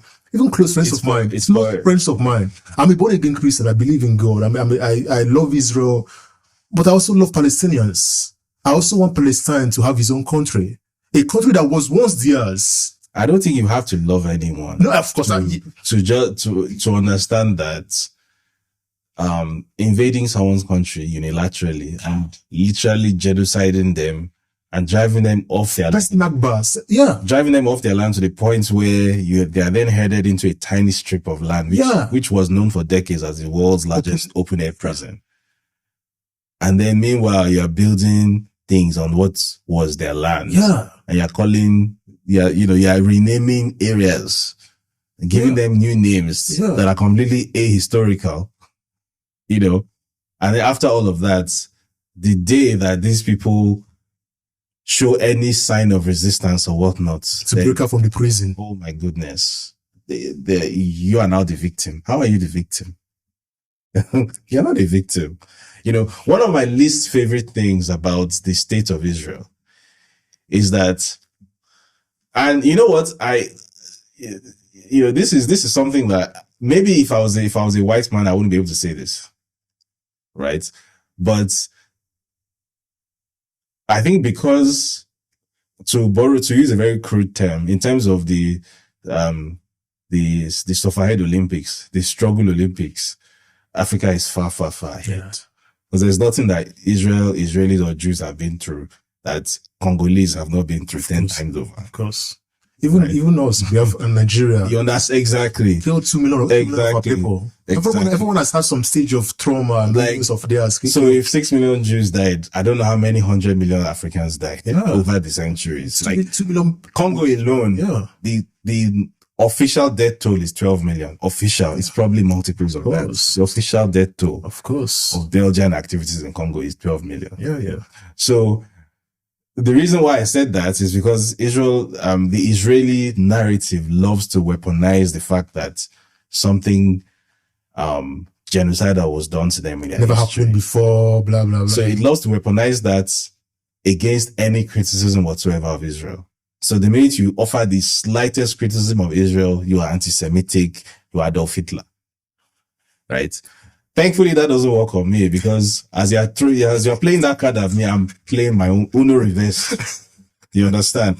I mean, I didn't make the rules. Yeah. I didn't make the rules. They are the ones who made the rules. Yeah. So since that's what human life has been reduced to, who has lost more? You've lost 6 million, I've lost 60. Uno reverse. Since that's the game we're playing. One of my least favorite things about the Israeli government is that, it's one of those military establishments that has very successfully found out how to I'm trying to find out a way to word this now. It has found out a way of interfering with the fabric of reality. Because I'll tell you that maybe until I consider myself to have always been a fairly well-exposed person, fairly well-read. I started reading from the age of 4. I had a very big family library at home. There is no reading material I did not have access to. Everything at all that you can imagine, I had read by the time I was 10, right? So I consider myself to have always been fairly well exposed, but I would say maybe it was 10 years ago that I first had any inkling of the idea that, maybe the Palestinians are actually not the bad guys here. My own was just last year, my brother. I never knew about, I was naive on this issue. All the while I was growing up, all the Time and Newsweek and BBC Focus on Africa and what's the other magazine? The Economist, because my dad used to buy all those magazines, all those foreign news magazines, right? Every single time the issue is covered in those magazines, what you're just constantly bombarded with is Palestinians lobbing rockets. Yeah. The Israelis are victims. Yeah. Israel is they're just trying to survive. They've gone through this horrible disaster in their history. They just want to exist. But these guys are horrible Arab Muslims who just want to eradicate all Jews. Right? That was the narrative, and it was sold very successfully. Even to somebody that considered themselves to be fairly well educated. Myself, up till last year, I believed it. Honestly. Yeah. So, and when the fabric of that story started breaking inside my head was when, shortly after university, because it was after university that I sort of started having a bit of a social awakening, because one lovely thing that I always remember whole university for was that it gave me access to other Africans, like non-West Africans, basically. Because up until that point, I'd already been exposed to Nigerians and Ghanaians and Togolese and, Cameroon. But there you met Zimbabweans, you met South Africans, you met Congolese, you met Rwandans, you met everybody. A different worldview entirely. So pieces of information that you have never heard of before, you would hear. And it was when I started hanging out with the South Africans and the Zimbabweans in particular, and I started getting to know what apartheid was. Because that was also something that I didn't know much about. I just knew, the blacks and whites were divided. Blacks weren't allowed to go to certain places and it was bad. Didn't know much about it. But when you meet people who actually tell you what apartheid actually is, because they actually experienced it, they lived through it, and they actually show you pictures that this is what it meant.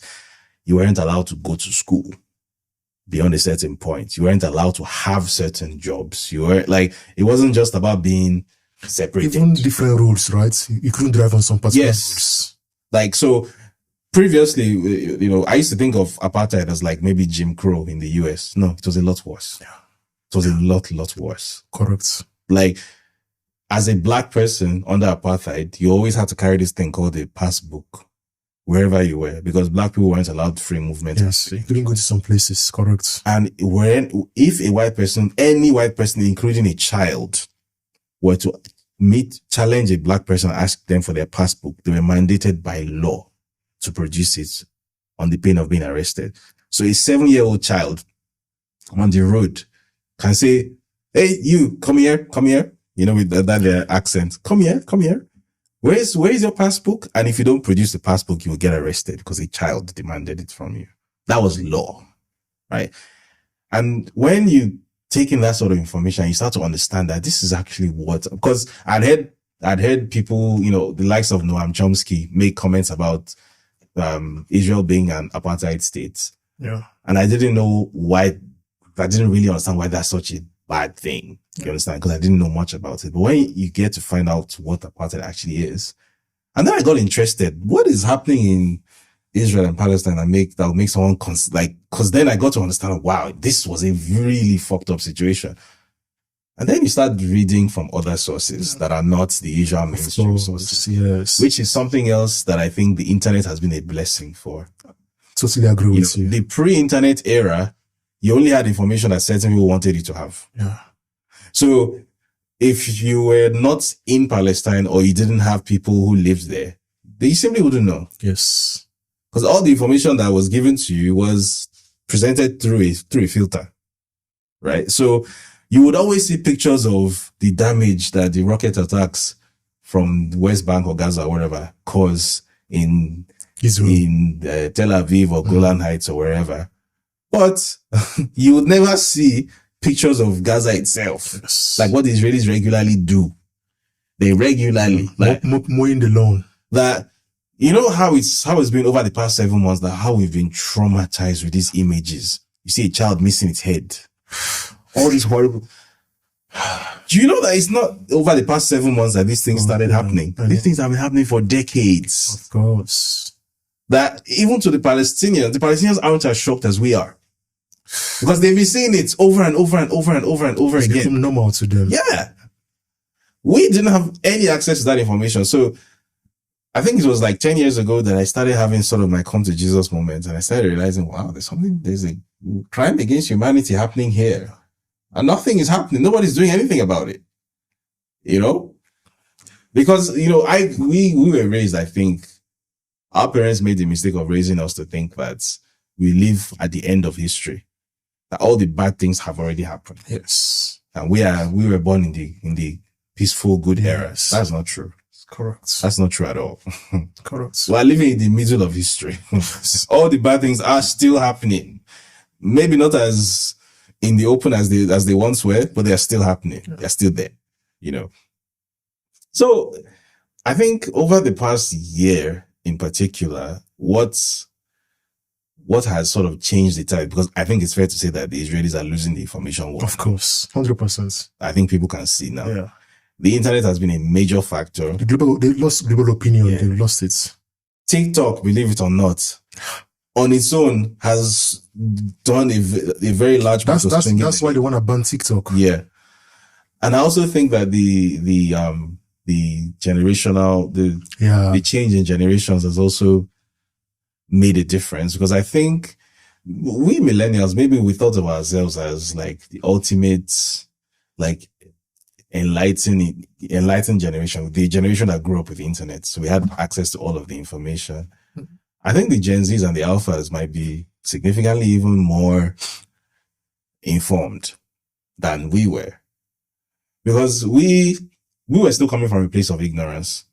So, okay, let me speak as an African millennial. The internet didn't really become a thing for us, maybe till like 2008. I mean, it was there, but it didn't really become like a widespread thing till like 2008. Yeah. I turned 18 in 2008. So you could argue that maybe for the first 18 years of my life, there was a lot of information that I didn't get. These Gen Zs, on the other hand, maybe someone that was born in 2004, who is 20 years old this year, from the moment they were old enough to read, they already had 3G internet. Yeah. There's nothing that a child born in Helsinki would know that a child born in Ojodu Bega will not know. Correct. now. So there has been this great equalization of information across the world. And that has changed a lot of things. I believe that's the number one problem that the Israelis are facing now. The global war for the mind, they've lost it. Of course. They were winning it for decades. No contest about that. But they've lost it now. Yeah. I mean, for someone like me to have, I wasn't really like particular about the Israeli and Palestinian debates because I didn't know much about it, to be honest. But when what happened, October 7 happened, and obviously as human beings, you feel bad for what the Israelis that they were killed on that day. I mean, the numbers are disputed, but apparently 300 of them was due to the Hannibal Directive. I'm sure you know about it. People can look up the Hannibal Directive. But the point is a lot more Israelis were killed by Hamas. But I wasn't really concerned because as a Christian, I'm like, Israel is this perfect country, read about it in the Bible, the Old Testament. You know, in fact, even close friends of mine, I was arguing with them and they were like, Israel and the Palestinians are bad people. I'm like, bro, have you done your research? Because me, I'm coming, just like you, I came to this come to Christ moment just last year. I'm like, bro, do your research. Read about Palestine. And more so, you're an Igbo man. You should know better. You should have an affinity to these people. Because our people were killed as well. Yeah. So you should have an affinity towards the Palestinian people. And more so as a Christian, you should be against war. You should be against murdering babies, murdering women. Modern men. The funny thing about that, where religion comes into it to completely muddy the waters, is that because Israel is mentioned so prominently, exactly, in the Christian Bible, there exists this very damaging idea that the modern political state of Israel and the biblical country of Israel of antiquity somehow have something to do with each other, which is like saying that the Egypt of Moses and the Arab Republic of Egypt are the same thing. People don't seem to understand. That's a perfect comparison. That's a perfect comparison, honestly. You know, but people don't seem to understand. These are two completely different civilizations. I couldn't have framed that better. That's perfect. You're allowed to admire the biblical state of Israel, which was apparently God's nation state. Yes. That's fine. That's not Benjamin Netanyahu's country. It's not. And then what then further complicates it is that unfortunately for the Palestinians, very unfortunately for them, this organization called Hamas has been presented as their leadership. Yeah. Hamas, by the way, is not the Palestinian leadership. Let's be clear about that. They have a government in the West Bank. Most people do not know this. Most people think that Palestine is led by an armed organization called Hamas, which is not true. Mahmoud Abbas, Palestinian Authority. Most people don't know that. Most people don't know that. Most people don't know what the West Bank is, for example. Most people just think there's this place called Gaza, full of Muslims who like blowing shit up, right? That's actually the opinion that a lot of people have. Or these crazy guys who just love looking for trouble, right? So devoid of any historical context, it's very easy to say, you know. And then bearing in mind that a lot of the problems that we face in Nigeria can be boiled down to Islamic extremism. So it's very easy to then say that, the same thing that these people do in Nigeria is also what these people are doing there. It's very easy to draw that false parallel. It's very easy.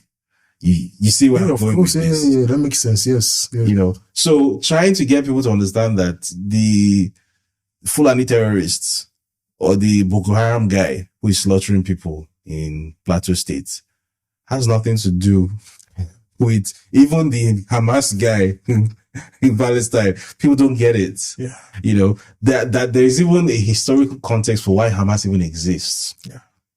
And that you could argue that Israel basically created Hamas. And just like the same historical content explains the Likud party. Exactly. Likud party used to be what Hamas is. Exactly.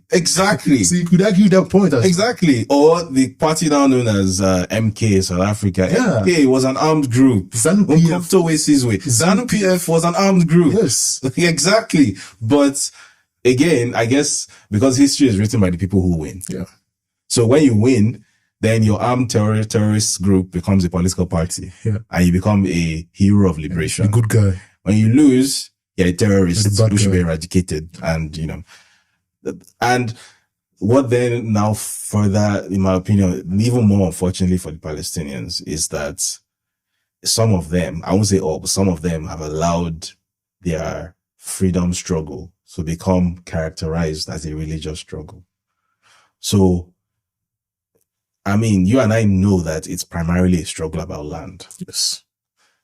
But unfortunately, in the communication that has been allowed to become preeminent, it has been, the narrative that has been sold is that it's a war of Muslims against Jews. Yeah. Which is not true. Many people don't even know that Palestinians aren't even like homogeneously Muslim. They are Christian Palestinians. Even some of the Jewish Palestinians as well. People do not know that. Millions of Jewish Palestinians. I never knew this. People do not know that. So, there's this idea that it's the Jews who, I guess, especially if you're coming from a sort of Christian worldview, it's easier to see yourself as more aligned with the Jews, again, because of that Israel thing, than with the Muslims, even though, I mean, those people who are actually familiar with Judaism know that Judaism does not rate Christianity at all. Like, at all. Ben Shapiro called our Lord and Savior Jesus Christ a prophet that was killed for his troubles. Ben Shapiro is a popular... I know. I'm sure. Yeah. He called Christ Jesus a prophet that was killed for his troubles. In Israel itself, Christianity is not... Yeah. It's not a protected, like, state religion or something. I don't, like, it's not treated with respect. But Nigerian Christians do pilgrimages to Jerusalem. Of mercy. Oh, man. Yeah. God of mercy. So it's very unfortunate. So there's so many layers of misinformation that the Palestinians have to deal with. But for me, why do popular pastors not criticize Israel publicly? Why? I mean, I don't listen to Israel is very powerful. Yeah, I don't listen to Bishop. Israel is very powerful. One day, if this podcast becomes big enough, you will delete this episode. Not once. You know me. I'm just telling you in advance. You know me well enough to know that. I mean, if people like the talker councils of the world and all not popular people have not been cancelled, why should it be me? And for me, the whole point of this podcast is to have an open debate. And I've been honest with you, like, a few years ago, I didn't know about this. It was only last year I began to read about this. One of the things my sister told me when I left Nigeria was, and it has helped me a lot in my growth, is have an open mind. I think it's the best advice I can give someone, the best counsel. Have an open mind. Anything you've been trained to believe, allow it to be challenged. Allow those thoughts and opinions to be challenged. And whatever conclusion you come to, let it be. And the conclusion I've come to is that Palestine should have their own country, because it has been their own country. They were pushed out in 1948. So if you read the founding documents of the Likud party, similar to the founding documents of Hamas. Yeah. So for me, it's like people, the popular bishops in Nigeria, the ones that millions of Nigerians look up to. For me, I find it appalling that they're not speaking up. Maybe they have and I've not seen it.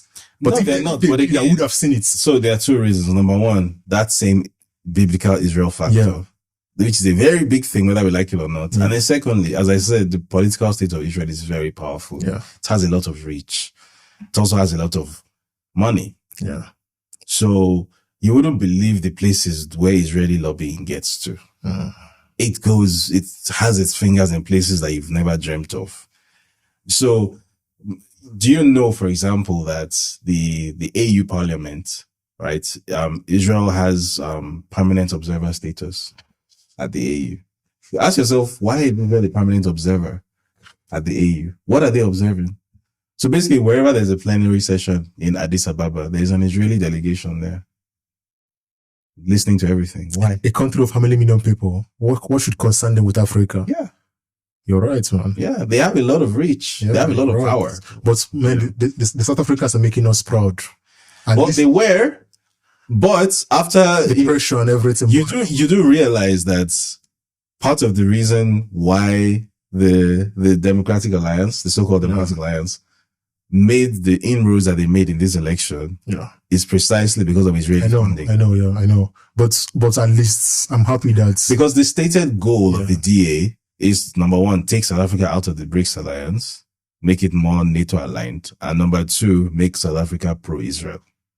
Those are their stated foreign policy goals.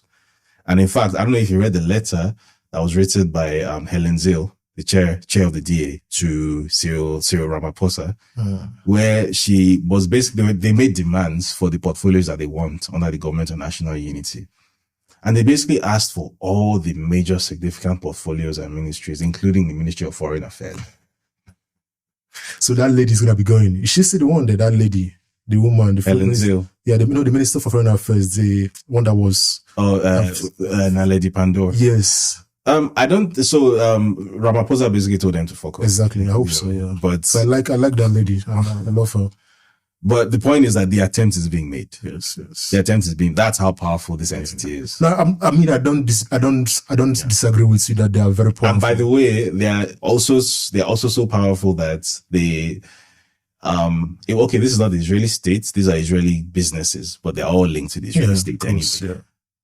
They do the Israeli companies like NSO. I don't know if you heard of NSO. You should have heard of intelligence. It's a cybersecurity. It creates malware. Yeah, of course. Yeah.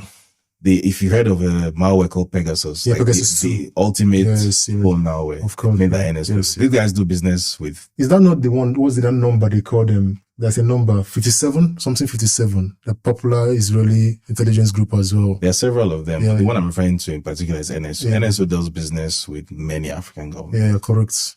They do business. So they do business with Kenya. They do business with Nigeria, and they do business with state governments in Nigeria as well.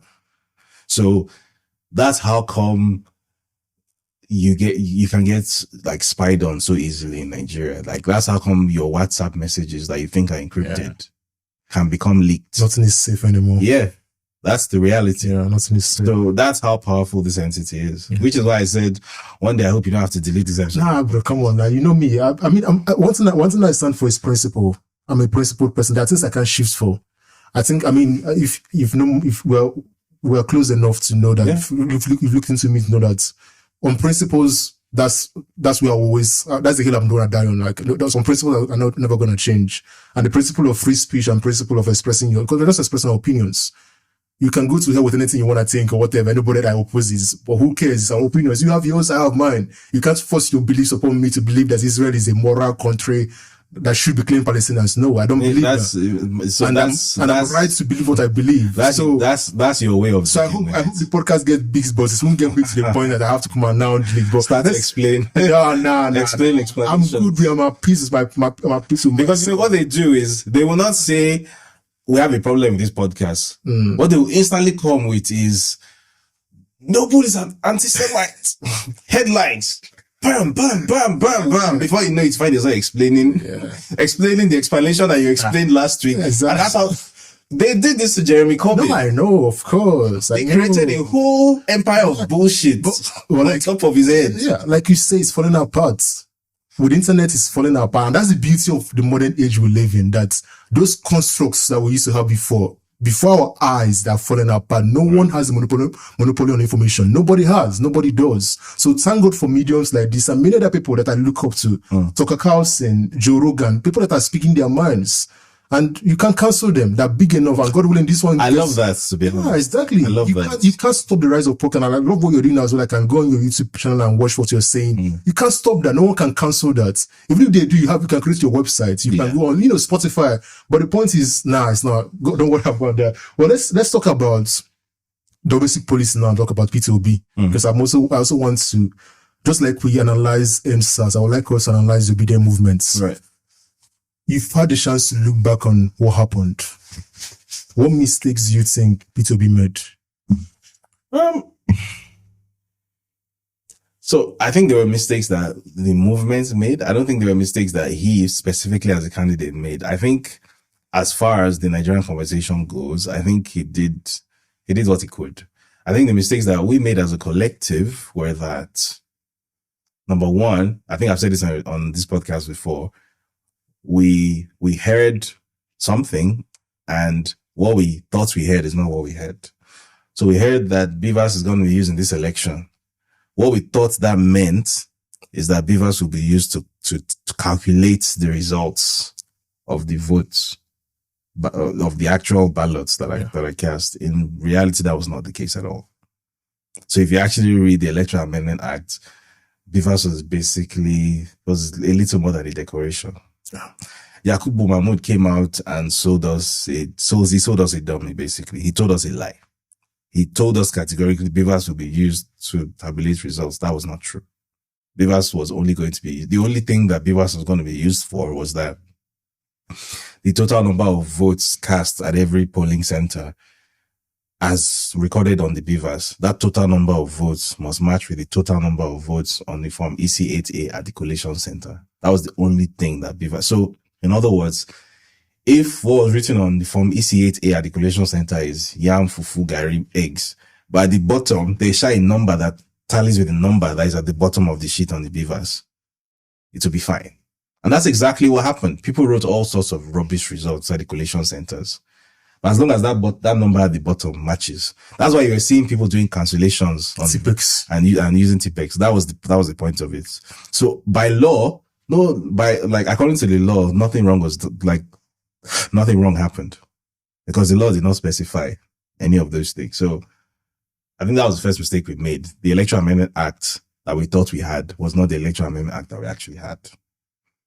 And I think Peter Obi himself believed that Beavers was going to be used. And I know this because he told me personally. So I think we were sold a bag of goods, first of all. And then I think in the immediate aftermath of, I won't even say the results shouldn't even have been announced. If it's like the way the Kenyans are doing right now, there should have been an immediate uprising. Immediately became clear that something very funny is happening. I mean, for goodness sake, Peter Obi won Lagos. It's not just the fact that someone from an opposition party won Lagos, right? It's the fact that let me say it very bluntly, Peter Obi is an Igbo man. He's a very Igbo man. And he won Lagos by a landslide. It wasn't close. Because the amount they eventually reduced it to, the gap was like 400,000 or something. The actual gap was closer to 1 million. Like, Tinubu did not get any votes in Lagos. The thrashing was huge. He also won Rivers State, which is now on public record. He won Edo. In fact, pretty much the entire South as we know it, minus a few states in the Southwest. The gap wasn't close. In the Northwest, Rabiu Kwankwaso won Kano State. Yeah. There was no major population center in Nigeria that the person who is calling himself president now actually won, according to the official numbers. Not one. Think about it. How is it possible that for a person who supposedly won an election did not win a single major population center? Not one. So as soon as it became clear to us that some mago is happening here, and they're trying to declare someone that did not win as the winner, people should have hit the street immediately. Immediately. Because actually that's what he was expecting. Because if he was in our shoes, he would have mobilized people. They would have hit the streets instantly. Peter Obi, obviously being the gentleman that he is, he's not the type to mobilize people. Like, go and do this, go and do that. That's not his job. It's not even his job to do that. It's the job of his followers to do that on his behalf. That's what Tinubu would have done. Yeah. He would have used money. Yeah, but he motivated people. He won't come out and say it publicly, but the movement will be expected to do that. He can, yes, you're right. He won't support the movement, but he won't come out publicly and say go on. But he would expect his followers to do it on his behalf. But again,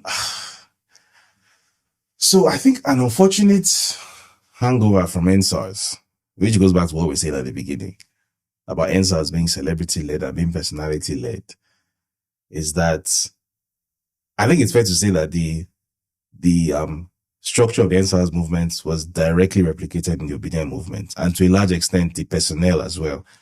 However, the bad habits from the EndSars movement also transferred because there was no rallying figure to say, let's go and do this. Nobody did anything. So they announced whatever they announced at 4 a.m. and everybody stayed at home. Nothing happened. And it wasn't just with the results either, even with the so-called court verdicts. First with the tribunal, the day of the hearing, everybody stayed in their house. And then the Supreme Court, I know for a fact that there were 2 judgments that were written. There were 2 judgments that were written, that were ready. So it was a case of, depending on what happens in a country today, we will read either judgment A or judgment B. Judgment A was, he has won. Like, we use whatever technicality we can. Basically what they did, they said, we're not admitting this evidence. That's basically what they said in the Supreme Court. Because they didn't, the evidence of a certificate forgery, for example, the Supreme Court did not attempt to say that it wasn't forged. What they simply said was, we're not admitting it. We're not going to look at it. Because they say it wasn't, since it wasn't entered in the lower court, then you can't submit it here. Very bullshit thing, but that's what they did. That was verdict A. Verdict B was, there's going to be a rerun of the election. That was verdict B. And the condition for verdict B being read out was that there's social unrest. There's civil unrest. Once they see that there are 100,000 people on the streets. I didn't say 1 million. I didn't say 10 million. 100,000 people on the streets, because that's how EndSars started. So just a few hundred people, and it snowballs like that. Once they see that there are even 5,000 people on the streets in Abuja that morning, they were going to read out verdict B. But guess what? Again, we stayed at home because there was no, everybody was waiting for one Peter Obi to come out and do Julius Malema. Peter Obi is not Julius Malema. I wish he was, but he's not. It's just the reality. It doesn't stop me from supporting him, but he's just not Julius Malema.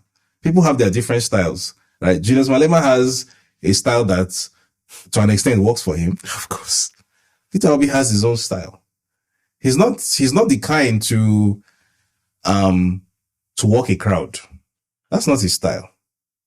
He'd rather just talk to you, and I know this because I've spoken to him one-on-one a number of times. He would talk to you at eye level, and you can tell that this person is telling you the truth. He's not trying to play with your mind. He's not trying to caress you or something. He's just telling you the truth, and he's telling you the truth respectfully. That's all he does, right? And I think that's why people respond well to him.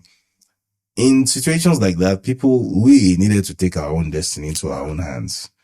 Like, okay, Mr. Man, you have tried. You have taken it as far as you can. Now, let's do it our way. Instead, people were waiting for Peter Obi to say, my dear Nigerians, come out and... That's a good impression of him. They need you to come out and occupy the High Court. He's never going to do that. He's never going to do that. Again, and I've had this conversation with Ralph several times. People always forget that Peter Obi is a billionaire with a B. Like billionaire. Right? In as much as he is someone who wants Nigeria to work, to an extent, he is also someone who is invested in Nigerian establishment to an extent. Of course. So he is never the guy, of course, who will tell you come out and burn shit down. Of course. So even when you need to come out and burn shit down, he's not the one that... He's not anti-establishment. He's not. Even if he wants to be anti-establishment, he can't be. He can't be the one. Yeah, he can't be. Even for he runs a very big business operation. There are so many reasons why it's just not You can't go against them. It's not possible. So the people themselves, we ourselves, if we say that we want this man to be president, if we get another, because I don't know if we get another chance at it, but if we get another shot, there can't be any. He has not given us a go ahead.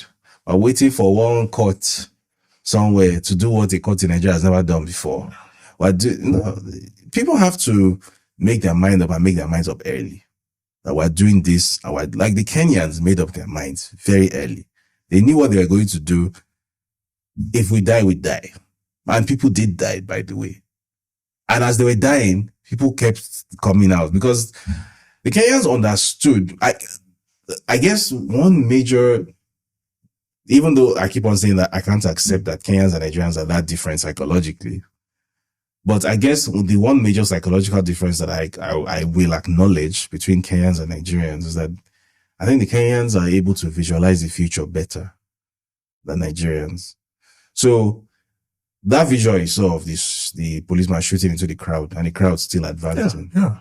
The crowd in Kenya understands that if you stop advancing and you run away, that bullet you are running from, they will still come and meet you in your house and pick you off one by one. Of course. So actually, the way to defend yourself is to keep coming. Storm them. If that was in Nigeria, everybody would have scattered. Yeah. Everybody will scatter. He doesn't even need to shoot into the crowd, just shoot into the air. Everybody will scatter. Yeah. And they won't come back. I don't know, man. I don't know why. And then one by one, they'll start getting picked off. I don't know why we're like this. I don't know. Like I struggle. I always, this bothers me. That I always like, why are we like this? What it is? Why are we so weak as Nigerians? Like it's weakness. That's the moral weakness. That's the word. Structural weakness. Humanly weak. Like, why are we this weak? Like, I don't know why. Like, even in Anambra State, where I'm from, I did a post recently, last week, because I just got fed up with the governor. Anambra State was never like this. Anambra State was never this insecure. But we've come to accept it as being insecure. Why? And I was talking to my friend was like, oh, don't talk too much. I'm like, what do you mean by don't talk too much? I grew up in Anambra State. I'm from Anambra State. My dad is buried there. Like, I'm from the States. I left Anambra when I was 19. So I know the language. I speak the language. Most of my friends are Anambrarians. So I can't talk about this. Why? So we're now used to sit on Monday, we all sit at home. They will come for you. Or on Monday, we're sit at home doing nothing. In my own states, my governor is doing nothing. My friend's dad is getting killed. People are dying. Pregnant women are dying. Because one man in Finland is talking about nonsense and you're allowing it to happen. Like, we shouldn't talk about it. Like, how dare you? Why? And I'm like, you cannot accept this. You cannot allow this to happen. Stand up to the bully. You cannot be weak. Like, Nigerians, we are so weak. And I'm like, there's no way Nigeria can be salvaged with this kind of weakness. The issue with that weakness is that even when a few people rise up who are anti-fragile, which is what I've tried to be. Like, you know what, within the media ecosystem, because me, I cannot carry gun, but the power that I have is my pen, my storytelling ability, my research capacity, that I will use that power. And within the media ecosystem, even it's too much. Like, yeah, like, don't you want to? And it's like, dude, this thing you are doing, are you living? Like, are you living? I've actually asked someone that question before. Are you living? Are you alive? If you were to be talking to your 8-year-old self now, would you be proud to tell your 8-year-old self that this is what life looks like for you now? Are you living? Are you okay with this? Because what I was raised to understand is that if you can't accept something, then you change it. Of course. Definitely. If you can't accept something, you change it. Yes. But Nigerians will complain about how they cannot accept something. And then when it's time to walk the talk, either A, everybody stays in their house and doesn't do anything, they stay on Twitter. Or B, they will come out when one celebrity gingers them to come out. And then as soon as celebrity removes hand, everybody will fall back. I don't know. And that's why EndSars, like, that's why whenever I think about it, I have this pain in my chest, because I feel like it was an opportunity to rewire the Nigerian consciousness, to give people a sense of agency. And that's why the people, till tomorrow, those lucky people, I blame them. I don't mean the people at the toll gate. I mean the people who put their face in front of Lekki. So the celebrities and the Femco people, I blame them till tomorrow. That failure is on them. That failure is on them, because if that protest hasn't been allowed to be converted into that sort of cult of personality worship that it became, right? And if it had been allowed to actually be a protest, in my opinion, Lekki becoming the spiritual home of EndSars was its biggest death, was its fatal mistake. If that spiritual home had been Abuja, it would have been different, because that was a real protest. I was there. Yes. You understand? If it had been even Benin or even the one in Ugeli, it would have been, if it had been Port Harcourt, it would have been real. If it had been pretty much anywhere else in Nigeria, it would have been, but not that. And even if it was in Lagos, if it was Ajah or Sowore, if it was somewhere on, some of the mainland, maybe. Sowore, but that Lekki specifically, That's where the elites really live. That's where they reside. It's an elite area. That's where they. It's an elite area. And that's why, by the way, that's why they chose that location. That's why they chose the location. It was all about optics.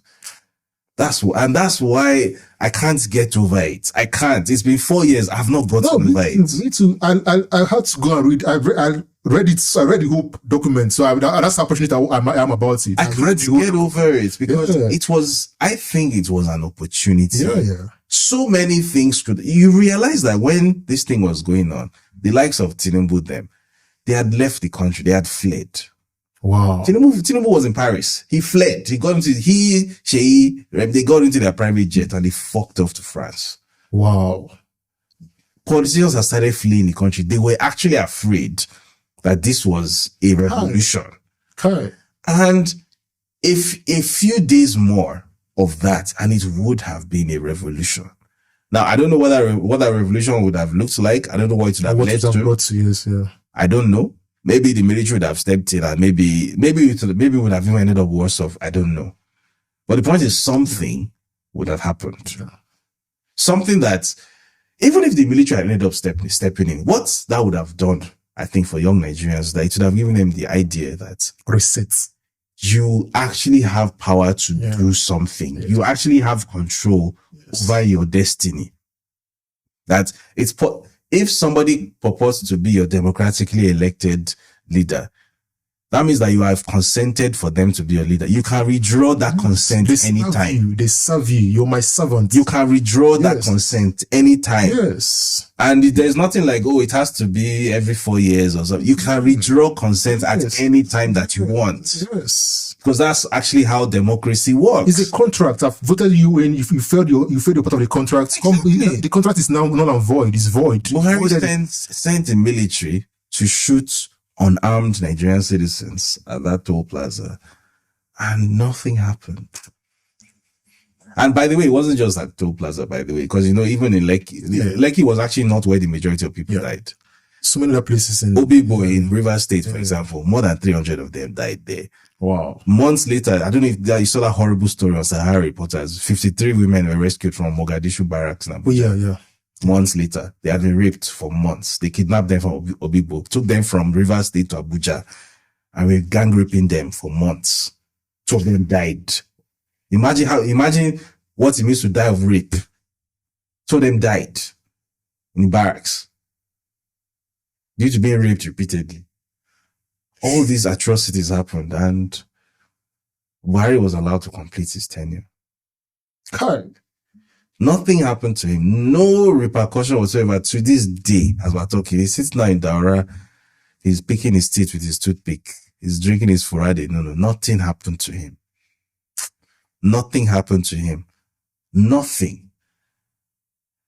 Meanwhile, what should have happened is in the aftermath of that massacre, there should have been a nationwide uprising. Shut down. The kind of uprising that the military themselves would have brought Buhari out and they would have publicly executed him in front of everybody. That, okay, if this will pacify you people, let's do it. That's what should have happened. That a democratically elected, because he was democratically elected, right? A democratically elected president, people voted for this guy voluntarily. My friends voted for him. I never supported him. I would have died for voting for him, but most of my friends supported him and voted for him in 2015. This man actually won that election in 2015. And he got in there and he's shooting Nigerian citizens that voted him, unarmed citizens who are simply protesting for an end to police brutality. Shot them dead, cold blood. Sent the military to do it, which in itself is already against. You're not supposed to deploy Nigerian military on Nigerian soil for the purpose of law enforcement. That's not what Nigerian military is for. You did that, and no repercussion whatsoever. Nothing happened. To this day, nothing happened. His chief of army staff, wasn't it Tuku Buratai? Yeah, Buratai. I think he's an ambassador now. I think of peace or something. Reno or something. Nothing happened to him. It's perfectly fine. His kids are fine. They're all living their best life. I believe that happened because, and it ties into the Peter Obi thing as well. That the way that protest was brought to the forefront of public consciousness was also its biggest strategic weakness, because it wasn't a protest, it was an event, it was a social event. Yeah, and that's one of the reasons why I didn't like, even though I went out to protest in Lagos a couple of times, I didn't take it seriously and I left. The concerts. I instead bought a flight ticket. I went to Abuja to go and protest in Abuja. It cost me 150,000 to buy a flight ticket to Abuja to go and protest. I preferred to do that because I felt like this. What are you people doing here? People were selling weed at the toll gates. People were just like, because there was jollof rice that was just flowing from all directions. Carnival. Concerts. It was a carnival. Concert goers, carnival goers, yeah. It was a fucking carnival. Davido came, fam, everybody's there dancing. So someone will look him to address the protesters, right? Even if you are trying to make a point that he should shut up, you don't want to hear from him, you should be chanting at him. Not that you're singing Davido's song. You understand? The whole thing was just a circus. And then the other people that came into, and then their whole thing was, how do we capitalize on this for the maximum possible personal benefit? What's it called? The muzzle flash from the army's rifles hadn't gone silent yet. These people's faces were already on New York Times. The women behind Nigeria's protests. They hired the PR agency. They literally hired a fucking London PR agency with donated funds. No, that's to go and put their faces on global media. Oh, that's wrong. That's so wrong. On top of what was supposed to be our revolution. That's wrong, man. They took revolution money to go and spend on a PR agency to go and put their faces on the front of New York Times. The women behind Nigeria's protests. That's wrong, man. So I think from when all of that happened, all that shit, it carried over to the obedient movement, unfortunately. Yeah. And you can still see elements of that nonsense in the obedient movement, which claims to be leaderless, but you can clearly see that they are leaders. Of course. Do you think he stands his chance in the next election? I think it depends on whether, it depends on two things. First of all, it depends on the North. That's number one. It depends on the North. And when I say the North, I'm not talking about the Erufai. No, of course not. I'm talking about the northern on the streets. Yeah, the structure of the North would Nigeria where they... Because you could already tell from the 2023 results, the North is not as tightly controlled as it once was. Like we thought.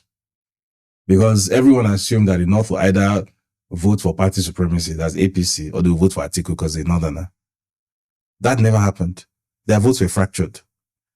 To the best of my knowledge, northern votes have never been fractured in Nigeria before. It has never happened. To the best of my knowledge, that was the first time it has ever happened. And what that told me is that for the first time, northerners are developing a new kind of political consciousness where they actually understand that their interests might not necessarily be served by their elites in front of them. So they're actually making different political choices. And they are seeing the rise of people like Dan Bello, who, I mean, some people think that guy is just a skit maker, content creator. That guy is politically powerful. Yes, I've seen his range of cars. He must be. I'm not talking about, I mean, the amount of influence that he wields in northern Nigeria. That guy, with his video skits, Jihad, that guy is a much more influential person in Nigeria than I am. Yeah, he is. And from the kind of stuff that he puts out and the kind of messaging. I think I'm talking of someone else. Sorry, go ahead. I think I'm thinking of someone else. Yeah. The reception that his messaging gets. Yeah. You can tell that this is not 2007. This is not 2011. This is a very different type of northern political engagement. So it will depend on the North, number one. Yeah. Number two, it will depend on whether you call them obedient, whether you call them young Nigerians, because I think the two are interchangeable, but it will depend on how frustrated that group of people become.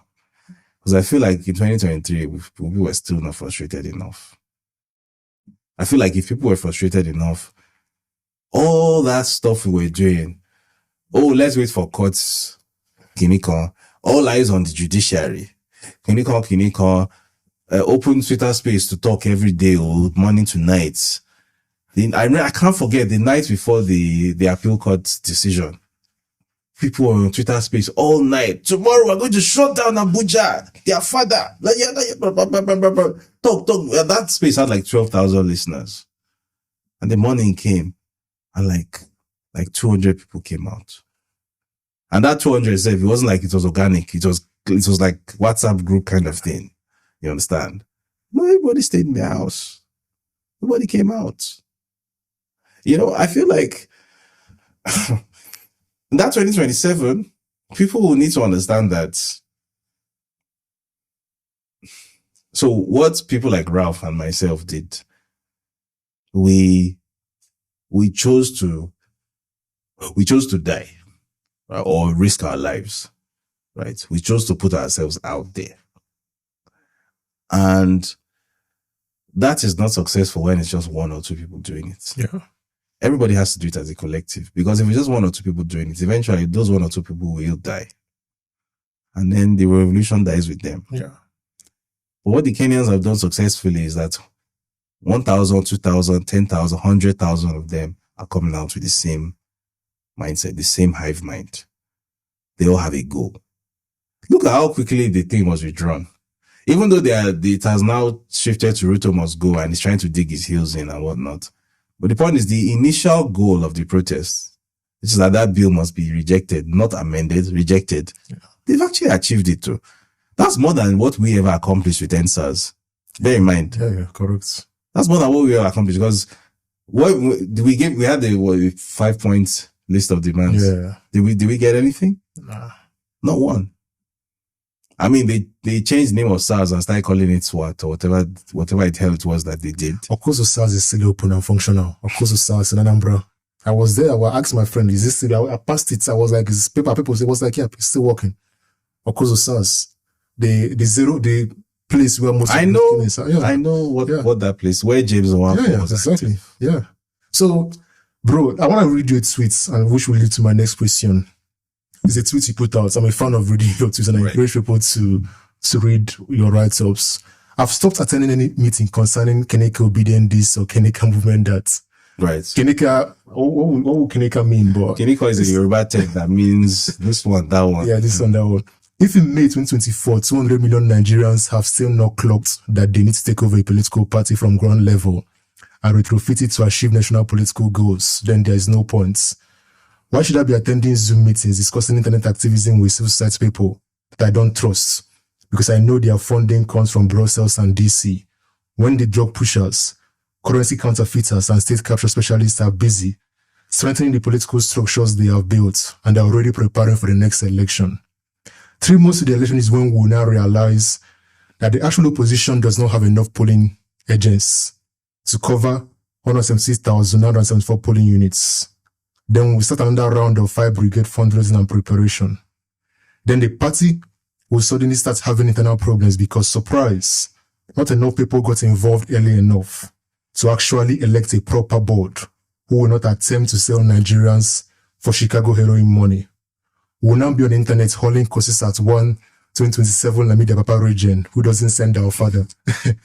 And then when we somehow win an election day and they start using TPEX to give our votes to the drug dealer inside the collection centers, that's when we'll now realize that we don't have an alternative media and technology ecosystem to place INEC under the required pressure. And then we start waiting for one compromised judge that will not die well to somehow rule against the drug dealer who is giving him money. Negro, please, if the conversation is not about joining the Labour Party or PDP in our millions and carrying out a guerrilla takeover of those platforms to make them fully fit for purpose and ready for war 3 years from now, I'm not interested. The purpose of a fight is not to be seen fighting or just fight for the sake of itself. The only purpose of fighting is to win. I'm not interested in losing. Powerful. For me, my question would be 2 things you talked about here that I've always talked about before the election was the importance of structures. I'm a structuralist, like I believe you are. Structure is important to life. You know, you need structure if you want to succeed in life, really. Structure is wake up in the morning, I go to the gym, go to work, my life has structure. To win in politics, you need structures.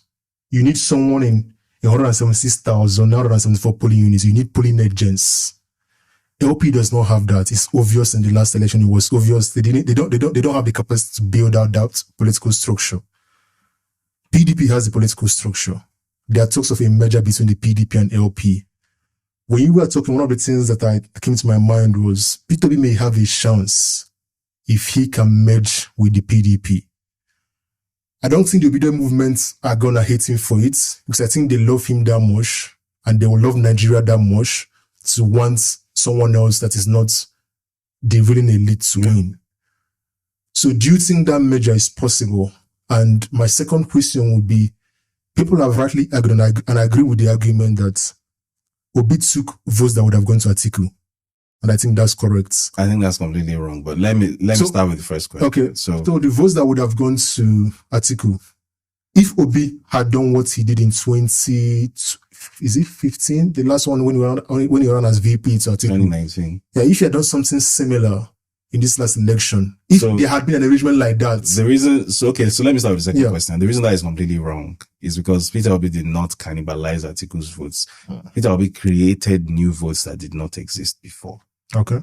There was up to 10 million new registered, more than 10 million actually, new registered voters who wouldn't otherwise have registered to vote, but they were animated by the Peter Obi campaign. So Atiku was always going to get what he got, or what he was allocated, right? And let's be clear, Peter Obi actually won the election. He actually won it by a clear majority. However, the person who came a distant third was allocated votes from both Peter Obi and Atiku. Because Atiku is also a victim of what happened here. Right? This person I've said who did not win a single population center in Nigeria, they said somehow he had 8 million votes from where I don't know. Till today, neither he nor INEC have been able to show where the 8 million votes came from. Till today, as we're talking, you realize that the Beavers, as we're talking now, much more than a year after the election, Beavers data is still not complete. They've not uploaded it till now as we're talking. But even with all the mago they've done, they've still not been able to present falsified data showing that Bola Tinubu won the election up till now as we're talking. Go and check. Beaver's data is still incomplete. So let's not get sidetracked. It's not about Obi stealing votes from Atiku. It's about somebody who didn't win an election, compromising the Electoral Commission and getting allocated votes that he categorically did not win, and illegally occupying an office that he's not qualified for. That's the second. And then the first question was, is that alliance possible? To the best of my knowledge, they're already having the conversation. I think it absolutely is possible. I'm not going to pretend to be some kind of insider because I'm not. But I talk to people, I hear things, and I know that they are and have been for some time having that conversation. So if it was not something that was on the cards at all, I don't think they'd have been having the conversation. Yeah. So I think they are having the conversation. I don't know who, because the big sticking question is always who is candidate, who is running mate. I have no idea. I mean, you know exactly where I stand on that. I'm not going to hide from that. You know exactly who I want to be the candidate. Of course, it will be. Yeah. But again, I'm not a party insider. I don't pretend to be. And also, I'm very happy to only speak when I'm spoken to. So even though I have access to some of these characters, right? If I want, I can call Peter Obi right now. He will answer his phone. If I want, I can call Atiku. I have access to him. I have access to this character. Maybe you help the podcast by supplying us with those guests. I have access, but I never use that access. Yeah. I never use that access. If you want to talk to me, you can always call me and I'll listen. I'll hear you out. If you want something from me, I'll give it to you. But that I will start actively cultivating relationships with a politician, it doesn't end well. I agree. So for me, it's like, I think a merger is possible, and I believe that politics is a game of numbers. One of the rules in politics is numbers. I think that coalition, if they really want to kick out Tinubu, if they're serious about it, they have to coalesce around each other. if he runs just as an LP, which of the party now is in chaos, so if he whether he leaves or stays back, if he does it without the PDP, I don't think he stands a chance. I think Tinubu is a master in this game anyway, so he will do everything possible to make sure it doesn't happen. But if he's really serious about leading Nigeria, they need to merge. And even if they merge, it will still be even if the merger happens, it's not going to be about Peter Obi per se. It's going to be about Nigerians. Nigerians, of course, yeah. Ultimately, yeah. I mean, as I've said earlier on this podcast, there are certain things I'm saying now, which I'm like, you know what, nobody's going to beat me. I'll say it. To an extent, Nigerians have to accept that based on what we saw last year, the person who is going to finally put Nigeria on the right path is somebody that has to be prepared to engage in a specific amount of violence. Because the people who currently have control of Nigeria have no qualms whatsoever about deploying violence. You saw what they did last year. And when I say violence, I'm not just talking about violence on election day. I'm talking about even what they have been doing since the election. You have been noticing that someone is funding a campaign on social media to create a Rwanda 1994 type of situation between Yoruba and Igbo people. You've noticed that. I've seen it. Someone is funding it. Someone is pouring large amounts of money into a campaign to create hatred that does not exist. It doesn't. And that does not have any basis. Exactly. It doesn't. There's no hatred between Yorubas and Igbos. But the thing is, life imitates art, right? Or okay, more accurately, perception becomes reality. If this thing is put in front of your eyes enough times on social media, it starts to migrate offline. EndSars started off as a hashtag. Yeah. If you repeat lies well enough, it becomes the truth. If something is repeated long enough, it becomes reality. Yeah. So yes, offline, Yoruba and Igbo, I mean, we intermarry more than any other group in West Africa. Literally, we intermarry more than any group in West Africa. We're economically interdependent. We are, even genetically, at this point, we are nearly indistinguishable because we've been intermarrying literally for generations. You understand? Like, a lot of these identities we carry in our head, they are kind of nominal now. They are not genetically accurate anymore. That's the reality. However, as long as someone is still able to create a narrative, because this was what happened in Rwanda. Hutus and Tutsis are not different people. Yeah. If people think Hutus and Tutsis are different ethnic groups, not really. They speak the same language. They speak the exact same. They are the same ethnic group. Who is a Hutu and who is a Tutsi is more a factor of, it's more an economic descriptor than an ethnic one. And yet that campaign was able to turn it into an ethnic one. So now there's a group of people who call themselves Tutsis, and there's a group of people who call themselves Hutus. Actually, historically, they're the same fucking group of people. So it's like, in the Igbo culture, there's a group of people who are known as the Osu, for example. Yes. They exist within, I'm not going to pretend to be an expert. Yeah. But everybody knows that Osus are Igbo. Yeah, of course. Osu. Yeah. One day, somebody will now create one kind of division, and then the Osu will now become a sort of pseudo-ethnic group on its own. That will now be at war with the Igbo ethnic group. And then before you know it, if this continues long enough, one day people forget that they were ever the same thing. Which is what happened with the Hutus and the Tutsis. They are the same ethnic group. They literally speak the same language, Kin Rwanda or whatever it's called. They are the same people. But one group of people was put aside by the Belgians because they sort of arbitrarily decided that these ones are closer to us in terms of facial features. Yeah. These ones are taller. These ones they are more slender or something. And then the ones who they thought have rough African features were the ones they classified that way. Yeah. That's how Hutu and Tutsi became a thing. It doesn't exist. Someone is trying to do the same thing with Yoruba and Igbo now. Yes, they are distinct ethnic groups, but at the same time, like in practice, in reality, we have been intertwined for so long. Lots of Igbos live in Lagos. And so what's the word I'm looking for? It's so inextricable at this point. There are generations of us who have been intermarried. So I have a good friend. His name is Damilola Ade Odiachi. Oh, she is Igbo.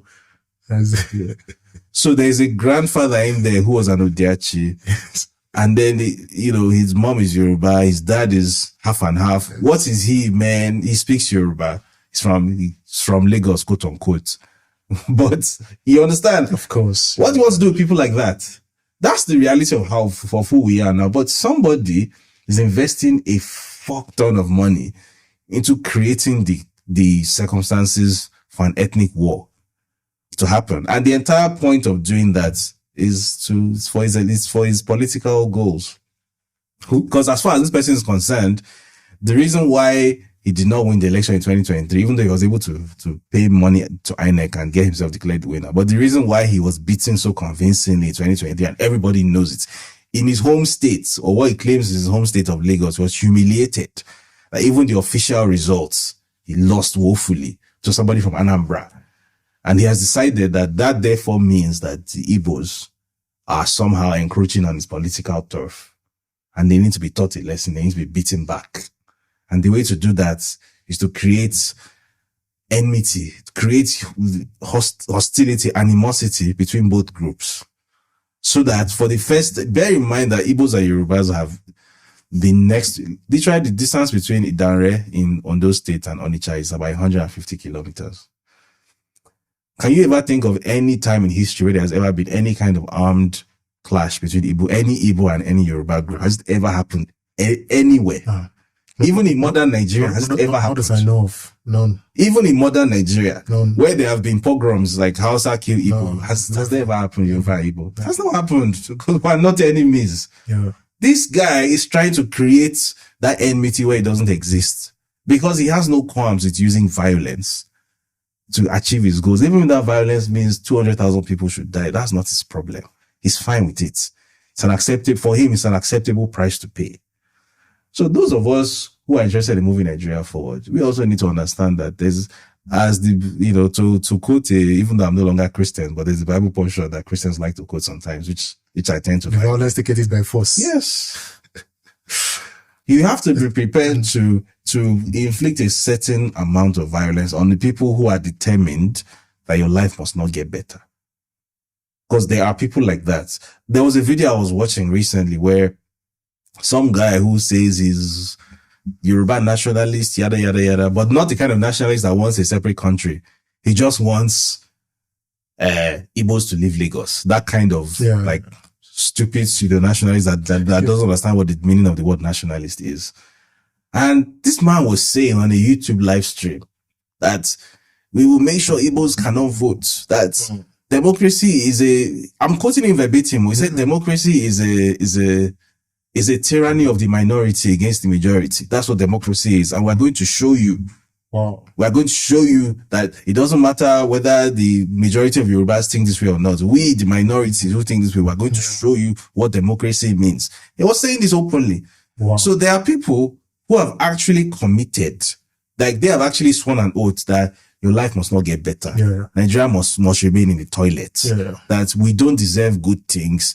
We are animals and we must be treated as such. The exact way Nigeria is right now is how it must always be. Our children must come and suffer after us. There are people who are very, very okay with that. God forbid. Those people need to be identified. I don't care whether anyone says I'm painting a target on someone's back, I'm calling for violence, because the person who is actually sponsoring violence, nothing happened to him. He's president now. So if it's me on Nobel's podcast that's calling for violence because I said that those idiot Yoruba Runu characters, they should be marked and one by one they should start to disappear. Well, let it be that I'm calling for violence. So I mean, we have something needs to change. Something needs to change. I think for me, we're nearing the end of the podcast, and one of the things I wanted to talk to you about is you're a figure that I think some people mischaracterize you sometimes, but I don't really care because I know you have had you on the podcast before. And like I've told you before, I appreciate what you're doing. Nigeria needs people like you. Nigeria desperately needs people like you. If we had men like David Hundeyin, men like VDM, that would be my next question. People like, I'm not sure I like being put in the same category. No. I can do that, but we don't want to. But the way I look at it is, they're all gonna make mistakes. VDM is not a political activist like yourself. I don't know if I will call you a political activist, but VDM is more like a social activist. I don't know him that much, but the point I'm making is I like the fact he's going after those who take money for part. They don't fulfill their job, the skincare vendors and that. Oh, okay. Whatever. I like that's okay. I like that. Because the VDM that currently exists is celebrity adjacent. No. The point I'm making, I like the fact that there are people who have been celebrities who have been taking Nigerian people's money and for skincare. I like that people can say, I'll report you to VDM and you quickly do the right thing and get your money back. Okay. I love that. We need people like that. Right. Is he gonna make mistakes and do some things that, of course, but he's a human being. I'm sure. And one thing I love about you is the fact you're honest. You're intellectually honest. You've come here and said that there were mistakes made by the EndSars movement. There were mistakes made by the obedient movement. Who many of them are your friends. So the point is, it's important that we have people like yourself. People like Seun Kuti as well. I know you've had your qualms with him, but I'm putting you, Seun Kuti. Sowore is a friend of mine. I love him. I respect him. But people like this are important if Nigeria is going to move forward. I agree. You may all not agree on the same issues, and you shouldn't even agree on everything because we're all human beings. We have our different dilemmas and different thought process and whatever. But the point is, characters like yourself, even in some way, Reno Omokri as well, I'll put in that category. I know. That's I'm coming. You cut out that part of the I'm coming. But yeah, my question now will be enough of what I'm saying. And my question will be, one by one, let's analyze these characters as we end. What do you think of VDM? To be perfectly honest with you, I think he's an opportunist. I think he started off, as you said correctly, doing the whole social activist thing. But I mean, I feel like, to be honest, everything I know about him, I know against my will. Because every time I open Twitter, there's always or Instagram, there's always some bullshit or the other involving, he said, when I think I made up my mind about who he is and what he represents was when there was a terror attack somewhere in Plateau State. And he went there. Yeah, in Bokos, in Jos. Bokos, yeah. And he went there and he starts going on about how there's tin and he picks up some sand on the floor and like, this idiot does not know what he's talking about. And either this person is like an extreme cloud chaser who just likes the sound of his own voice, or worse still, someone is sponsoring you to go and distort the narrative because there's been a terror attack by expansionists who are trying to steal people's land. They are going there and trying to muddy the narrative. It has nothing to do with minerals and natural resources. It has nothing to do. This is a part of a long-running series of terror attacks against these same communities, and the goal has been stated for a long time. We know what the goal is. Certain people want to replace certain populations. Yeah. So coming to muddy the narrative, start talking about whether there is tin or bauxite. What is your goal? What are you hoping to accomplish by doing that? Especially when you are not in any way informed on the subject. You're just some guy who put on his phone camera one day and start uploading videos to social media. What is your qualification for going to Bokos to go and sort of muddy the narrative surrounding people's lives there? So hard pass. Sorry. Yeah. How about Reno? I think I rate VDM above Reno. The thing about Reno is this, right? His business advice, I love it a lot. In fact, one of the reasons why I began taking this podcast seriously. Has he ever built a business before? I don't know, but one of the reasons why I started taking YouTube seriously was I listened to what he said. I'm like, this is his right. I need to start taking this stuff seriously. Some things and again, I think one of the things I'm going to talk about, my sister told me, I've talked about the advice my sister gave to me. My mom told me something at a very early age. Put people in a basket. Everyone. Take the good and leave the bad. And I think it's helped me a lot. So people like Reno Omokri, and it's the same with every other person, really, apart from people like, let's say, murderers and the evil, the elites that have destroyed Nigeria, like, we know you're a bad guy, right? Yeah. But most of the persons, I'm like, I'm just going to take the good from you. I love some of the things you're saying. I will take them for myself, learn from them, apply them to my life. The ones I don't agree with, those are sharp for me. So same with Reno, when I look at him, some of the things he says, I'm like, yeah, the guy is on point. Of course, some other stuff. I mean, the reason I have no respect for him whatsoever is very simple. I don't respect people who say one thing with a very high degree of certainty today. Like, it's an opinion. And you say it today. And tomorrow you express the exact opposite opinion without acknowledging what you said yesterday or trying to explain why that position has shifted. And then you start acting as if you've always had that opinion. You're a dishonest person. That's why I don't rate him, because he does that. Because 1 minute I remember prior to the election, Tinubu is a drug dealer, yada, certificate forger. And after the election, and maybe he's trying to worm his way into the corridors of power again or whatnot. And then he starts going on about how Tinubu is the best thing since sliced bread. Tinubu can do no wrong now in Reno Omokri's eyes, and he doesn't have any other song to sing other than Peter Obi is the devil. Now, it's like, dude. How about Sowore? Sure, Yele Sowore is someone that I actually have a lot of respect for. Exactly, I was gonna say, because so many things on this podcast, he will say the same things. I actually have a lot of respect for him. Where I guess we differ, and we do differ on this a lot. Where we differ is, we differ on two things. First of all, I'm trying to frame this without sounding accusatory. He's affiliated with the Ford Foundation, right? Okay, I've read that on his Wikipedia. I read it on his Wikipedia 3 years ago. So the Sahara Reporters is CSO funded, basically. NGO funded. So, and I have a big problem with American CSOs. Yeah, for good reason. Yeah, with very good reason. Yeah. So there's that. But that's sort of the less serious problem. What I really disagree with him about is his methods. And what I mean by his methods is that he seems to think that if Nigeria is going to, we do agree that Nigeria needs a revolution. We both do agree on that. What we disagree on is that he seems to think that revolution can only happen with him as the vehicle. That's his problem. So I don't know whether it's an ego problem or whether it's the fact that he has spent so many years surrounded by a cult of personality, because he does have a very thick cult of personality surrounding him. I think that story is not told enough. He has there are dozens of kids that he recruits from university campuses, basically, who, Sowore is like Jesus to them. So you remember the way Buhari had this crazed cultic support in the North once upon a time? That's the kind of support Sowore has with that group of people. And my problem with that is, first of all, a great leader should be able to tell when his support is genuine, organic, and when his support is born out of a cult of personality. I don't think he can tell the difference. I think he genuinely thinks of himself as being this huge fish. I mean, let's put this into context, right? Sowore has run for president how many times now?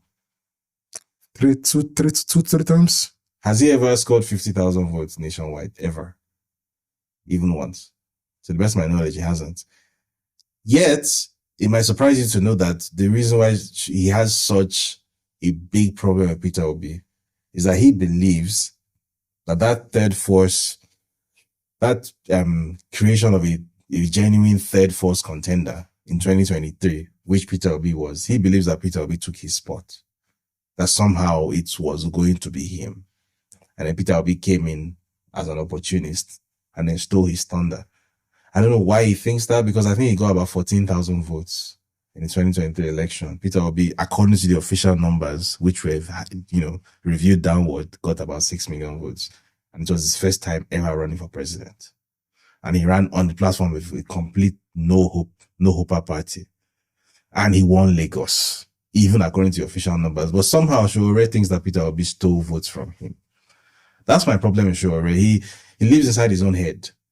And for me, that's the trait of a bad leader, where you don't live in the real world. Like you think of yourself a certain way, and then you think that because you have that opinion of yourself inside your head, that makes it true.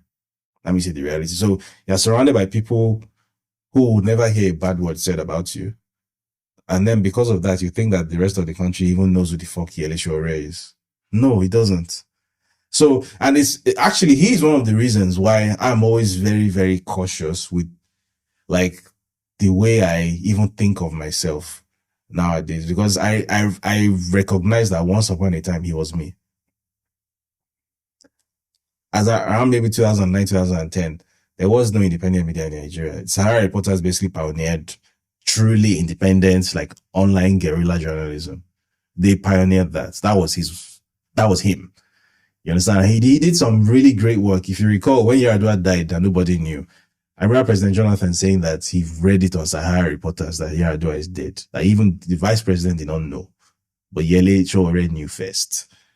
So he did a lot of great work, and he was that guy. You understand? So the space I'm occupying now, he once occupied that space.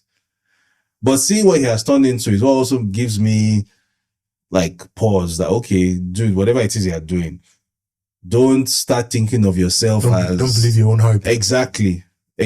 Because like my nightmare is to wake up one day and be telling myself that, somebody that was already a nationwide figure when I was still a teenager somehow stole my votes from me.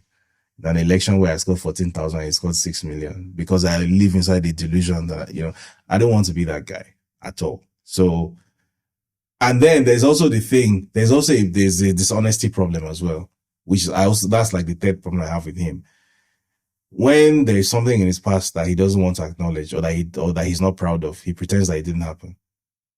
So like in 2015, everybody knows that Sowore supported Buhari. It wasn't a secret.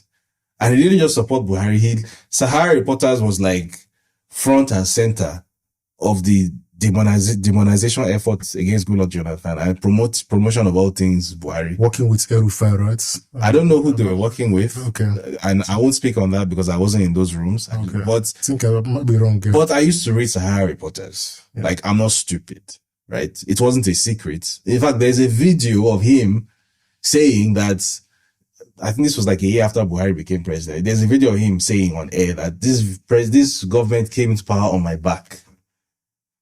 There's a video of him saying that. There's also a video of him at when Goodluck Jonathan conceded and there were those celebrations going on. There's a video of him there, right there, celebrating and people backslapping him and stuff. And he just doesn't acknowledge it. And nowadays he claims, according to his official history now, that he has always been in the opposition. They never supported Buhari. And for me, that's like, you are basically Kim Jong-un. Because that's what Kim Jong-un does. He rewrites official history all the time. And I'm like, you've not even become local government chairman yet. You're already exhibiting all these Kim Jong-un tendencies. So the day someone mistakenly goes and gives you presidential power, are we not going to start disappearing in the night? Like it was under General Abacha? Like, you understand? So those are the issues I have with Sowore. I respect him as a person. I just don't think he should ever be the president of anything. As someone who knows him personally, I think he's a great guy. And I wish you guys would squash whatever. We don't have differences. Don't get me wrong. There's no beef. I respect him. Or perhaps, okay, let me put it this way, or perhaps an alliance that involves you, Sowore, and these guys, because I think it's going to be a powerful alliance. Just my opinion. Sowore does not do alliances. The only alliance he does is the one that has his face. Yeah, just my opinion. I believe that Nigeria would be better off if there was an alliance that had David Wood. You're not wrong. Yeah. You're not wrong. I'm sure. Yeah. You're not wrong. And I have no problem working with people. I don't need my face to be at the front of anything. That would be a powerful alliance. Imagine having you, Sowore, VDM, Seun Kuti. I wish you would not keep putting that VDM inside that bracket. But if we Soyinka, it's actually an insult to Sowore and Seun Kuti to put VDM inside that bracket. Who the fuck is VDM? Sorry. How about Soyinka then? The professor. I love him, obviously. I mean, he was my last guest before you. know. So, I mean, I think the only fault you have with him is his critique of Peter Obi. And I think he was constructive. I don't think there was anything. And this is my issue with obedience, man. And this, I hope they would recognize that. He has no critique of Peter Obi. But something you need to understand about Prof. Soyinka is that when he starts going off on Peter Obi, Prof. Soyinka does not have any problem with Peter Obi. I can tell you that for free. All that stuff he says where he's criticizing Peter Obi is 100% bullshit. He doesn't mean it. In fact, prior to the election, again, stories that have gotten lost in time. Soyinka used to talk to Peter Obi. Like, he was like, I wouldn't go as far as to call them friends. But Soyinka has never had any problem with Peter Obi. The entire reason why Soyinka all of a sudden turned into Peter Obi's number one up is that Peter Obi was backed by Soyinka's one enemy, Olusegun Obasanjo. That's the reason. That's it. That's the end of the story. That's the reason. It's not something that is public knowledge, but I feel like it's something people need to know. So Soyinka is an old man, and old men with grudges can be very funny like that. Soyinka does not have any problem with Peter Obi whatsoever, but Soyinka absolutely hates Olusegun Obasanjo, probably with good reason. I don't know. Whatever is going on between them, it's two of them that know. But they do not like each other. Soyinka detests Obasanjo. And because Obasanjo was very, very both visibly and under the table, in many ways that are unseen, was a supporter of Peter Obi. In fact, some even believe that the emergence of Peter Obi almost like out of nowhere, that Obasanjo played a role in it, that he pulled some strings somewhere. And I think Soyinka found out that this person that he actually likes is being pushed by this arch enemy of his. And since then, Peter Obi can do no right. I don't think Soyinka believes anything he's saying about Peter Obi. Soyinka does not have any problem whatsoever with Peter Obi. Soyinka has private conversations with people. You understand? So maybe by saying this, I'm putting people in trouble now. Because maybe he'll figure out where information is coming from. I don't know. But I just think it's important for the public to know that Wole Soyinka does not have any problem with Peter Obi. So every time Wole Soyinka comes on a show or a podcast like this, start bad-mouthing Peter Obi, he's lying. He's not being truthful. Only Professor Soyinka knows in his mind what he's doing, right? I don't know. For me, everybody in Nigeria, and this is one of my problems with public figures, and not just public figures, but Nigerians in general. Everybody in Nigeria is always working an angle. So, like, you called me to your podcast. Yes. I didn't ask you for pre-approved questions. I didn't ask you I would never do that anymore. I just came because I know that I'm going to sit in front of a mic and I'm going to tell the truth. Yes. That truth might get me into trouble, though. But I said what I said. I talk, I no keep person. That's how I see things. Yeah. Unfortunately, most people in Nigeria put them in front of this mic and their mind starts moving. And they're calculating calculations and thinking of how to use this as leverage. Bro, I cannot. It's a big frustration of mine. Nigerians are just chronically dishonest for no reason. For no reason at all. Even when nobody's asking you for, you don't need to lie. You haven't been asked a question. You just volunteer a lie for no reason. Because I'm sure, I didn't watch the whole of your interview with him, but I'm sure you were not the one that was goading him into, give me a sound bite about Peter Obi that will go viral and then everybody will start insulting you. I'm sure he didn't do that. He's the one that volunteered by himself to start saying what nobody asked him for. Just because he's trying to score some points against some guy in Abeokuta. And I'm like, bro, why are Nigerians like this? At what age? Let's talk about, how about Seun Kuti finally? I don't have any problem with Seun Kuti. Okay. Seun is the problem I had with him, which was around the election period last year, I think was also down to his affiliation with the Sowore people. Okay. Because I think they had a similar problem. But I think unlike Sowore, Seun Kuti is a lot more, Seun Kuti lives in the real world a lot more. I love him. He's a cool guy. I had him on the podcast. I don't think Seun Kuti is not the kind of delusional person that thinks that he's going to run for an election and win tomorrow. He has his own political party. Yes, he does. But he sees it as a movement, not as a, just to conclude on this topic, I think imagine an alliance that has these characters is going to do a lot of wonders. And I hope that one day we see this forging of characters. Brother, it's been an honor, honestly. I don't know. Is there another topic you want to talk about, or is there another thing in your mind that you want to say? I feel like ever since I read this book, I feel like I don't have anything to say again. Yeah. Everything I have to say has already been said there. Yeah. So, bro, it's an honor, honestly. One of the things I like about you is, like you just said, whenever I reach out to you, it's like, when? Give me time, give me a date. Was it same with the first podcast, same with this one?